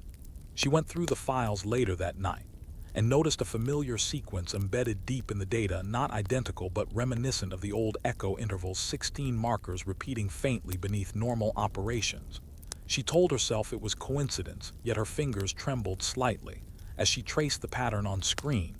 It was too clean, too deliberate. She cross-checked timestamps. They aligned exactly with a night 3 weeks earlier, when the city's power grid had briefly gone into scheduled maintenance, meaning there was a window when the entire system was running on backup circuits, exactly the kind of gap where something silent could slip through.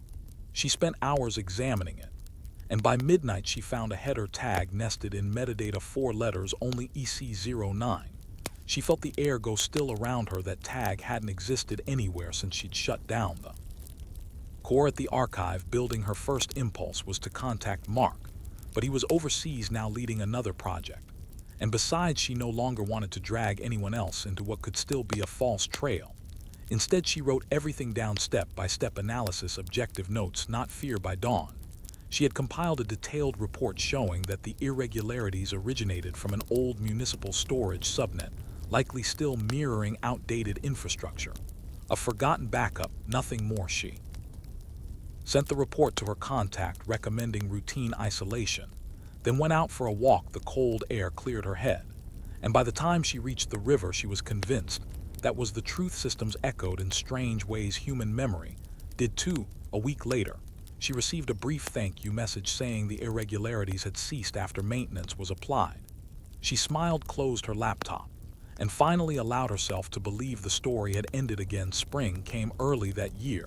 The city brightened, streets buzzed with new life. She moved apartments once more closer to campus. Her lectures drew larger crowds, her students eager to learn about how perception and data interact, how silence can sometimes mean information hidden in plain sight. She never used her own experience as an example, but she carried it quietly like an undercurrent that gave her words weight. One morning, while preparing a lecture, she received an envelope through campus mail marked personal. Inside was a short printed note with a university letterhead. It simply said, "We found something you might want to see." Attached was a small photo of an old circuit board mounted in a display case from the Municipal Archive Museum.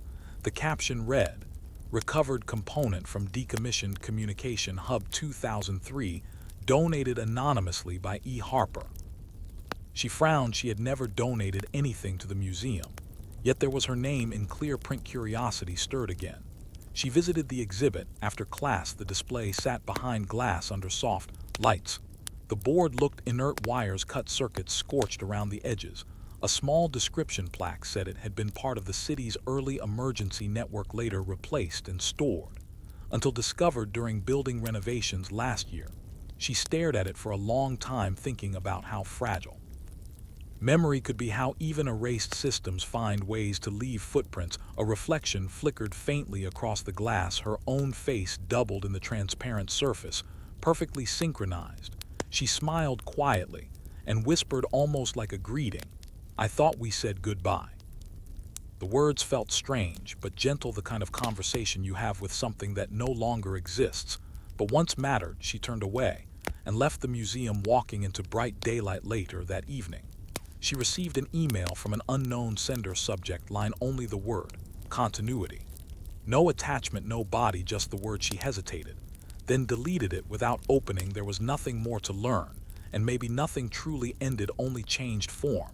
She spent that night writing in her journal, trying to describe what silence meant now, how she had come to think of it not as emptiness, but as balance between presence and absence, sound and memory. When she finished, she closed the book, placed it beside her window, and watched the city lights shimmer across the river, reflections moving in rhythm like a slow heartbeat, steady, calm, real. She realized the world had always been filled with signals, some human, some mechanical, all weaving together to make the texture of living. She smiled, thinking maybe it was right that remnants of the old system still existed somewhere, reduced to harmless static drifting through fiber lines, forgotten, but not dangerous.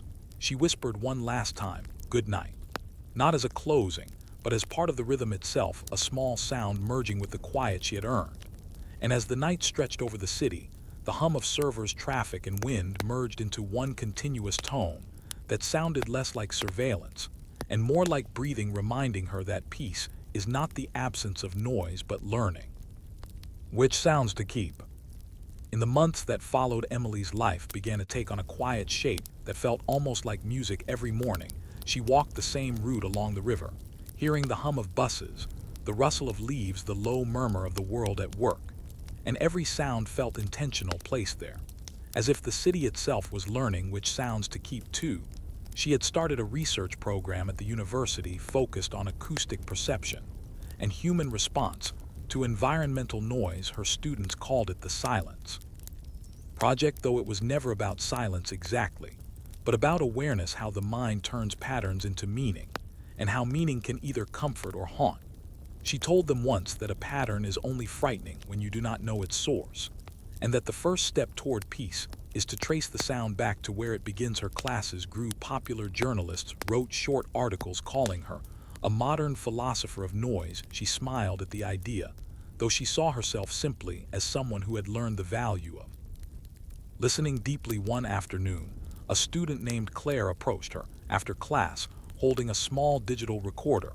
She said she had been capturing ambient sounds around campus for an art project, but lately she thought she was hearing faint repetitions in the background, like a whisper too low to understand. Emily listened to one recording, hearing only wind and distant footsteps, yet she recognized the tension in the girl's voice, that same edge of curiosity mixed with unease that she herself had once known. She told Claire to bring all her recordings, and together they spent an evening analyzing them, running them through filters, spectral graphs, decibel analyzes. Nothing abnormal showed, only natural feedback resonance from cheap microphones. Emily explained gently how human hearing tends to search for patterns even in random noise, how imagination and memory fill gaps until the noise begins to sound like words. She saw relief in Claire's face and pride in her own chest, not for solving a mystery, but for breaking a small cycle of fear before it could grow. She realized then that her work had become more than research. It was a form of quiet repair. Over the following year, she began speaking at conferences combining psychology, technology, and art. She spoke about the emotional residue of data, how systems mirror our minds, how echoes fade only when acknowledged properly. And each time she finished, There was a moment of thoughtful silence in the room, not uncomfortable, just collective stillness, as if everyone had momentarily tuned to the same frequency. She often ended by saying, "Sometimes the best answer is just to listen without numbing the sound."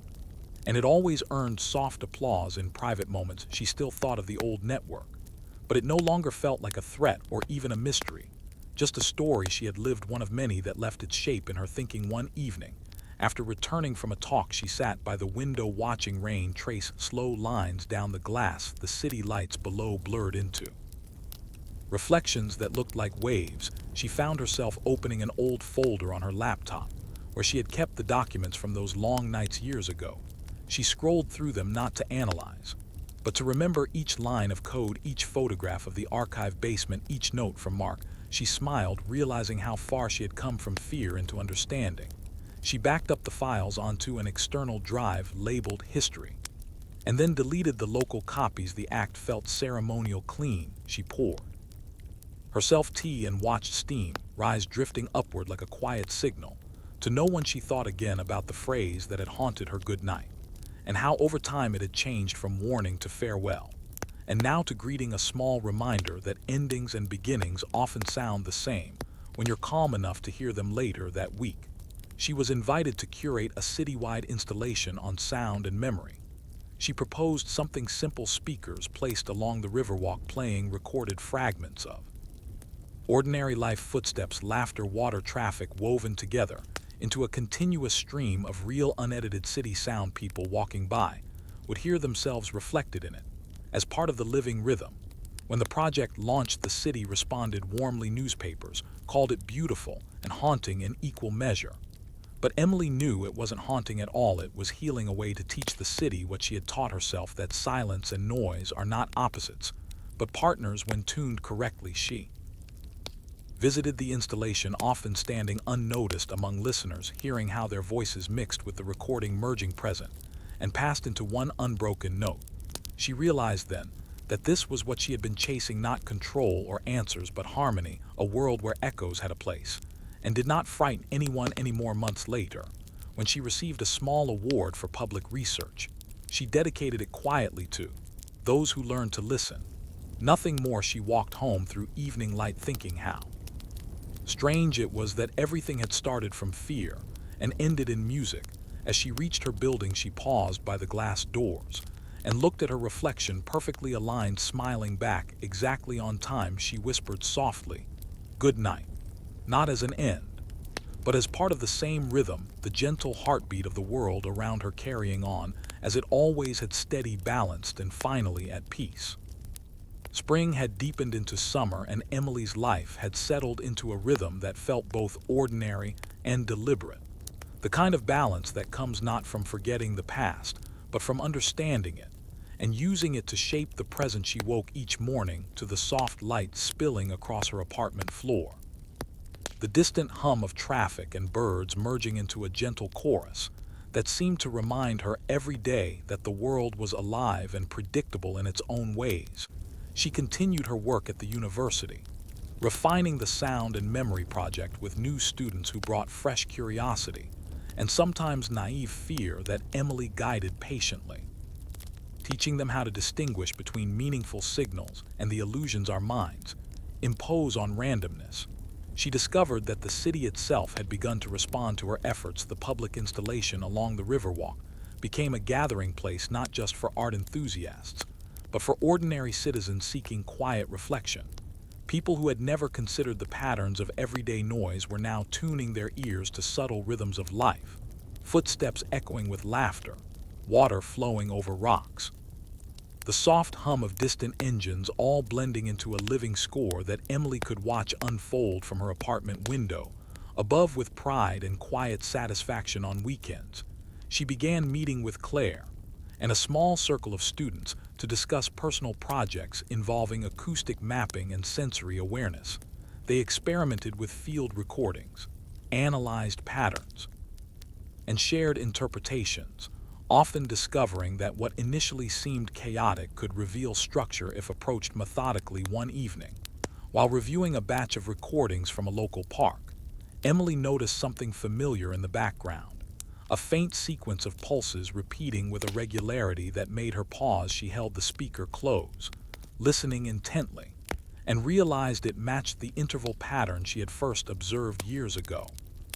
The same 16 beats that had once haunted her nights. She smiled softly, understanding now that this was not a remnant of the old system, but a natural coincidence, a product of birds, wind, and distant machinery aligning to create a rhythm that mirrored the memory of fear yet was harmless, a living reminder that patterns are everywhere, and only perception makes them threatening. She discussed it with her students the next day, showing them the waveform and teaching them to recognize the difference between origin and interpretation, emphasizing that knowledge transforms fear into comprehension. During these sessions, she often thought of Mark, imagining he had reached a similar understanding in his projects abroad, that he too had learned to distinguish between echoes of danger and echoes of memory. It comforted her, knowing they had both emerged from that experience with clarity and resilience. As summer progressed, Emily began writing a book, combining scientific research with personal narrative,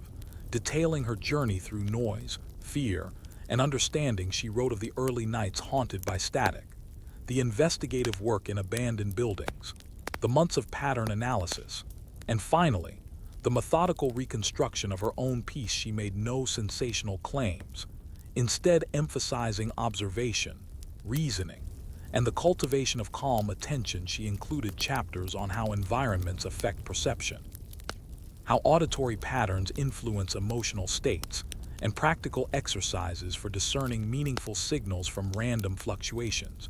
She reviewed old photographs from the archive basement, the Riverwalk installations, the empty Anderson house, and included them alongside diagrams and graphs to help readers visualize her analytical approach. The first draft took months, written in long stretches of quiet mornings and reflective evenings, always accompanied by a cup of tea and the soft accompaniment of city sounds through her window. At night, she often walked along the river, listening to the installation in real time, observing people's reactions to the recordings, nodding which sounds drew attention, which faded unnoticed, recording the subtle interactions between human cognition and environmental stimuli. One afternoon, while walking with Claire and a few students along the river, she noticed a small group of children mimicking the rhythm of water droplets falling from a fountain, echoing beats she once would have mistaken for a signal, now simply enjoying pattern as play. She laughed,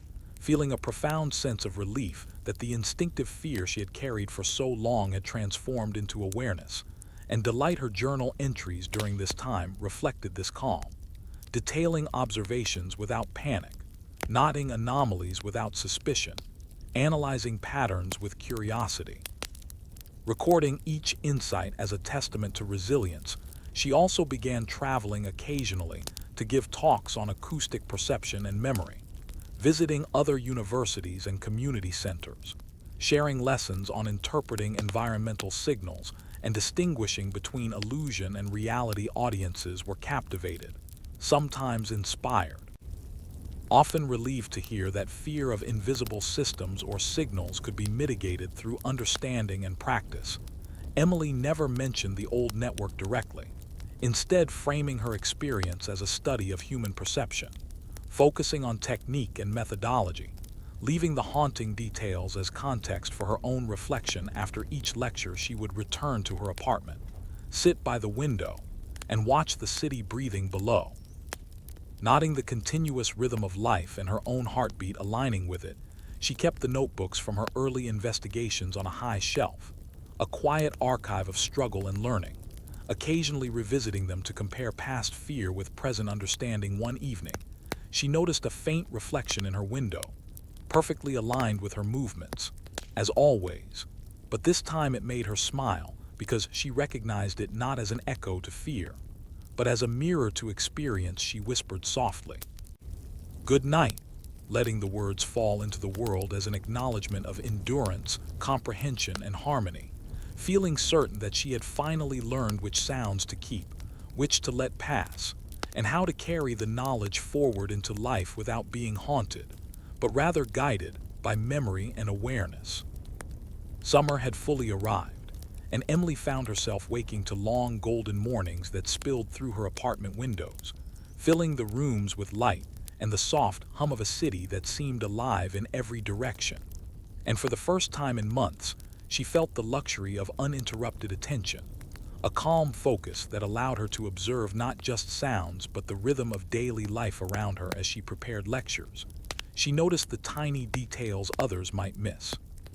The pattern in the way pedestrians cross streets, the cadence of footsteps echoing against stone, the distant pulse of trains and delivery trucks, and she began keeping a new journal, not one focused on fear or anomalies but on observation and insight, cataloging rhythms of urban life, natural sounds, and human interaction in a way that felt both scientific and meditative, a practice she would later call pattern mindfulness, and it became the cornerstone of her teaching in the months that followed. As students arrived eager to learn how to distinguish meaningful signals from noise, how to find clarity in complexity, and Emily guided them patiently, demonstrating with recordings from the Riverwalk, from the park, from her own walks, showing them how to chart sequences, mark intervals, and understand what was natural versus what was imagined or imposed, emphasizing that perception is shaped by attention, and attention is shaped by calm, and that the mind can transform what once inspired fear into insight when approached methodically and with patience. And she often reflected quietly on the lessons of the old network, realizing that what had once been a source of dread had become an invisible teacher, instructing her in observation, restraint, and analysis. And on some mornings, she would notice subtle patterns in birdsong or water flow or the flicker of distant lights, and think of them not as reminders of past terror, but as exercises in mindful attention, confirming that her training, her experience, and her awareness had merged into a skill she could use to teach, to guide, and to protect herself and others from letting fear dominate perception. She began expanding her work beyond the university, visiting community centers, giving lectures at local libraries, even working with school programs to help young students develop early awareness of patterns in their environments, teaching them to distinguish coincidence from design, natural rhythms from human intervention, emphasizing that knowledge and careful observation are the greatest tools to dissolve fear. And she noticed a change in herself as well. She walked the city with curiosity rather than vigilance, noticing the interplay of shadows and light, the subtle echoes of movement in alleyways, the resonance of footsteps in empty hallways, all without anxiety, cataloging each new detail with calm interest, recording sequences, timing intervals, writing reflections, always aware that perception is as much about what is observed as how it is interpreted. And this practice seeped into her personal life, in quiet mornings with coffee on the balcony, watching neighbors walk dogs, children chase each other along sidewalks, bicycles passing in cadence with traffic, water dripping from eaves after rain, the rhythm of the city becoming a continuous lesson in observation and control over inner responses.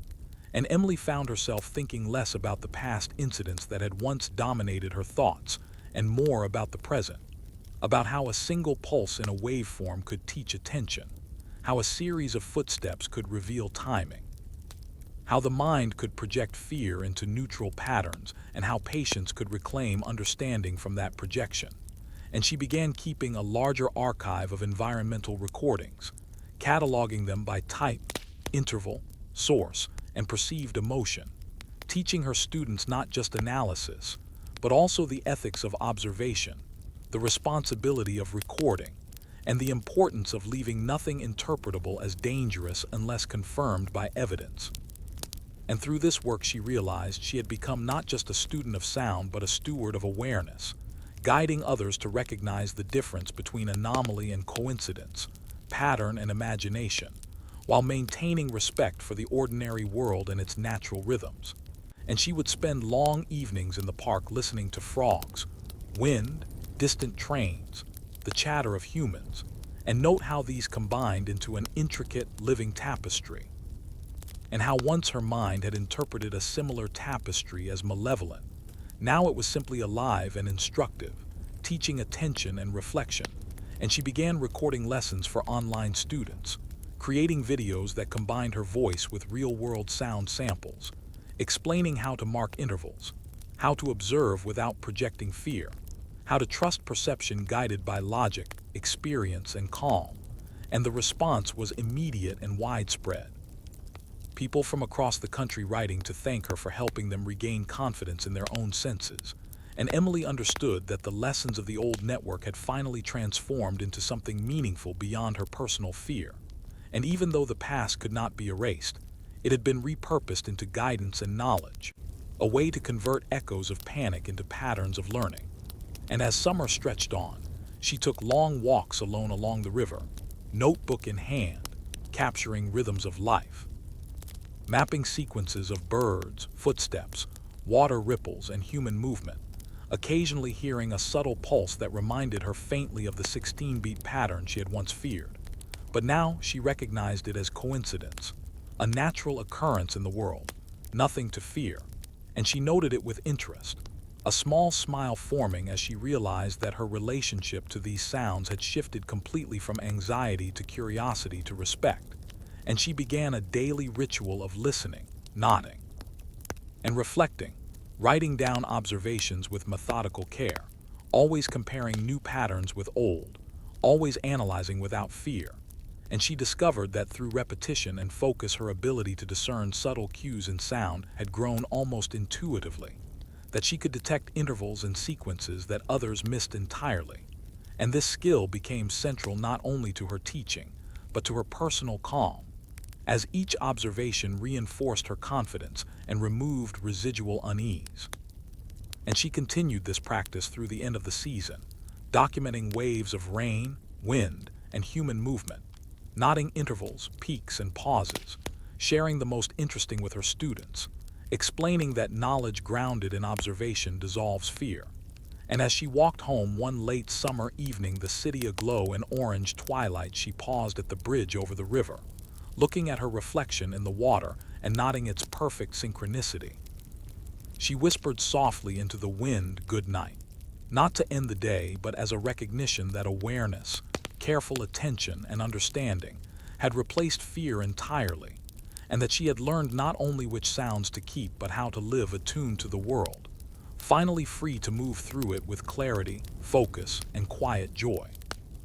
As the city settled into the warm embrace of late summer, Emily found herself moving through days with a deliberate calm she had never experienced before, each step measured, each sound noticed yet no longer feared, and she began keeping a more detailed log of the subtle patterns she observed in everyday life, not just for teaching, but for her own understanding, noting how human movements intersected with environmental sounds, how the rhythm of footsteps on concrete could align with bird calls, or how distant traffic harmonized with the soft ripple of the river.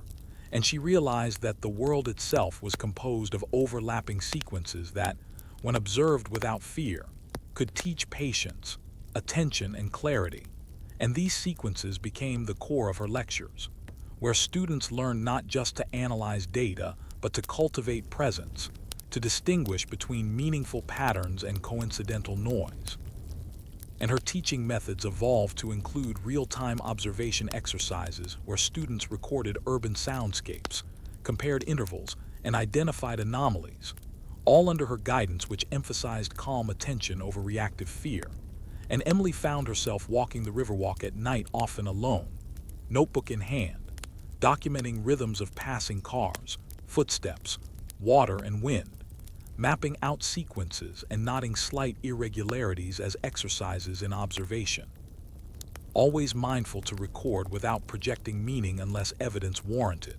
And in these moments she reflected on her own journey from terror to understanding, remembering the long nights haunted by static, the flickering screens, the mysterious calls, and how each event had forced her to develop patience, analytical thinking, and the ability to remain calm under uncertainty. And she understood now that the network, the echoes, the pulses had never been malevolent, only misunderstood. And her mastery over perception had transformed what once inspired panic into an instructive lesson about observation, awareness, and control. And she applied this principle in her lectures, in her research, in her daily life, and even in casual interactions with friends and colleagues, teaching by example how careful attention and logical analysis can dissolve unnecessary fear. And she started receiving invitations to speak at conferences across the country, presenting her findings on environmental patterns, auditory perception, and human response to repeated stimuli. And audiences were captivated not just by the science but by her calm, measured approach, by the way she translated past experience into practical guidance without sensationalism. And this recognition reinforced her confidence, allowing her to continue expanding her work, creating tools for students and researchers to observe and analyze patterns in their surroundings. And she began incorporating new technology into her studies, using portable recorders, spectral analysis software, and mapping programs to track subtle rhythms in urban and natural environments, teaching students how to differentiate between meaningful signals and background noise, and how to record observations ethically, respecting privacy and environment while still collecting useful data. And Emily noticed a change within herself as well. That the vigilance which had once been tied to fear was now tied to curiosity and understanding, and that even fleeting patterns she once misinterpreted as threats were now simply points of observation, moments to practice attention and analysis. And she kept journals detailing each day's discoveries, each sequence, each coincidence, not for posterity alone, but as a method of reinforcing calm, attentive perception. And she realized that by documenting and reflecting, she had transformed her experience into a living system of knowledge she could access at any moment to reinforce her equilibrium. And as autumn approached, she expanded her studies beyond the city, taking trips into nearby forests and quiet natural spaces, recording wind through trees, water over rocks, the calls of birds and insects, and teaching students to identify temporal patterns in nature. How repeating sequences could reveal information about weather, animal behavior, and human activity. And these field trips became exercises in mindfulness, demonstrating that awareness, observation, and patience could yield understanding rather than fear. And Emily often paused to reflect during these walks, considering how far she had come from the early nights of terror, the flickering screens, the eerie reflections, and the strange, echoing calls that had once haunted her. Realizing that what had seemed like danger had been an opportunity to develop extraordinary skills of observation and calm reasoning, and she began presenting her work not just as research, but as practical life skill training, emphasizing that people who learn to distinguish between pattern and coincidence, signal and noise, can navigate not only physical environments, but emotional and social landscapes with greater clarity, empathy, and self-assurance. And Emily took quiet satisfaction in watching her students learn to do what she had learned to do, to observe without projecting fear, to understand without panic, and to move through the world with confidence rooted in reason rather than dread. And on quiet evenings when she returned home, she would sit by the window with her notebook and tea, watching the river and city below, listening to overlapping sequences of sounds, footsteps, wind, water, and distant voices, recognizing the harmonies and irregularities, noting them with calm interest, reflecting on how observation itself can create security. And she often whispered softly into the evening, "Good night," not as an end, not as a warning, but as an acknowledgement of her place in the pattern of life, the rhythm of observation, and the peace she had earned through attention, awareness, and understanding, knowing that she had finally mastered the art of distinguishing which sounds to heed, which to let pass, and how to carry that skill forward through her work, her teaching, and her quiet life, a life guided by perception, insight, and deliberate calm. As the weeks turned into months, Emily noticed the subtle ways her awareness of patterns had begun to influence not only her professional work but her personal life, how she could sense the rhythm of her neighborhood before stepping outside, predict when a bus would arrive, or notice a small change in a colleague's tone that hinted at emotion beneath words.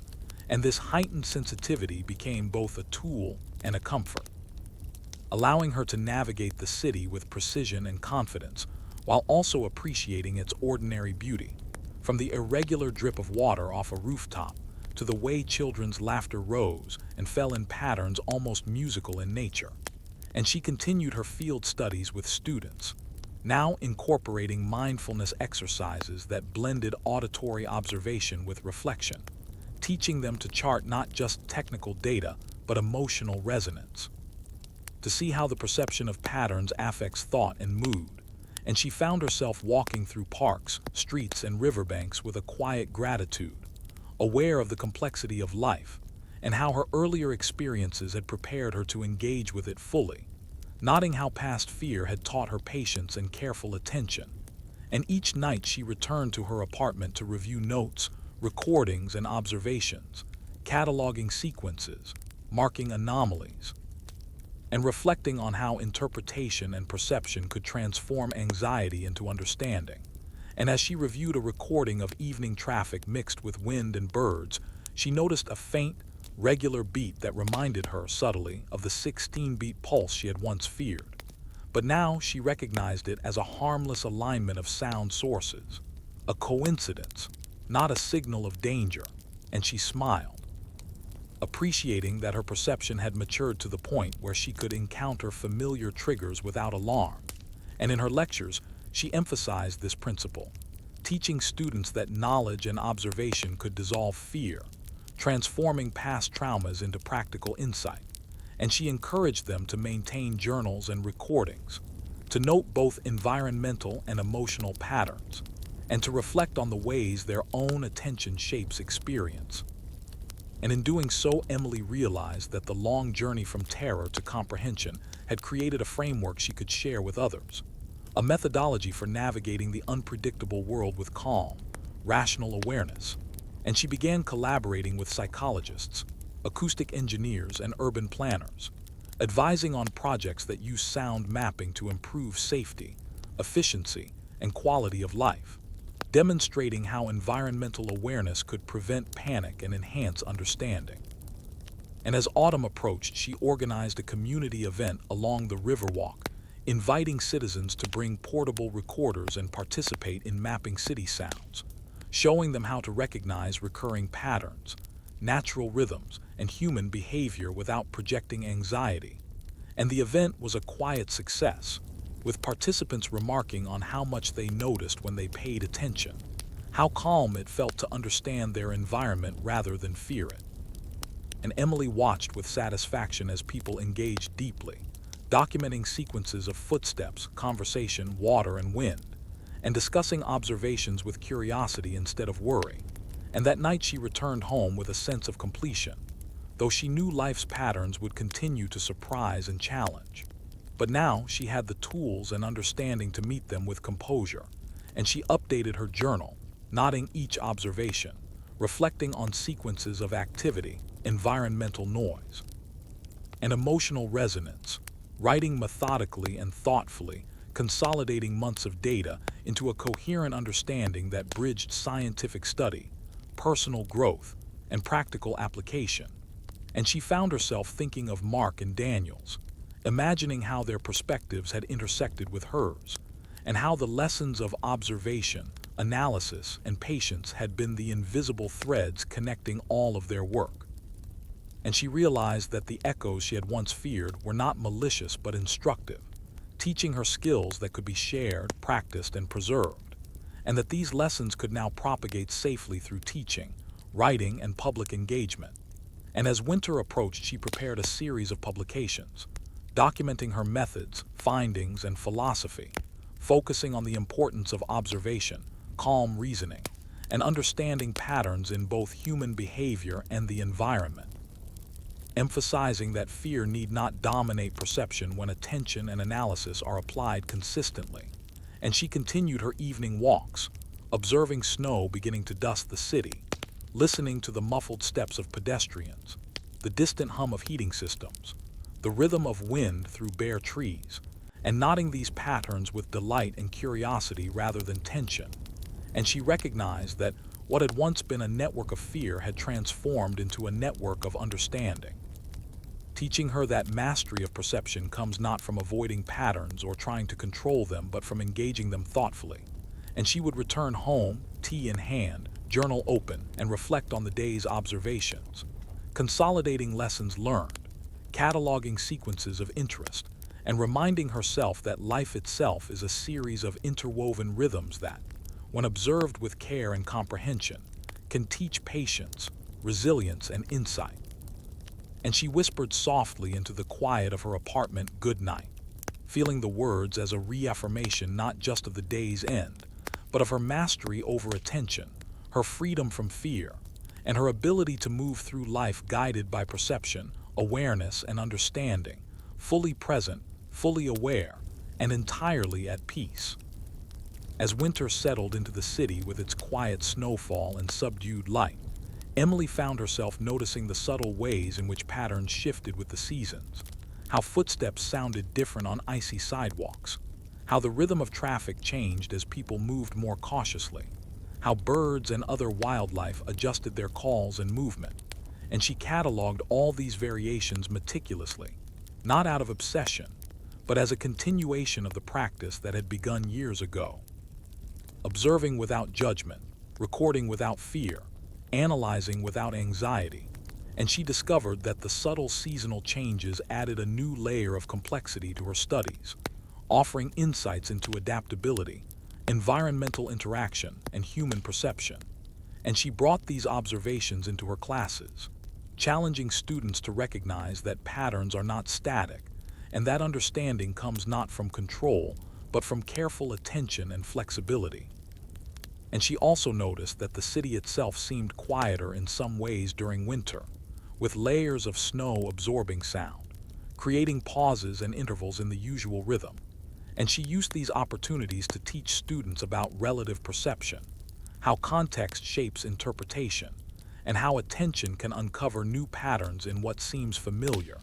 And Emily began developing exercises that combined observation of natural phenomena with human activity, encouraging her students to analyze not just data, but the emotional and cognitive effects of repeated stimuli. And she found joy in demonstrating that fear can be transformed into understanding when approached with patience and methodical care.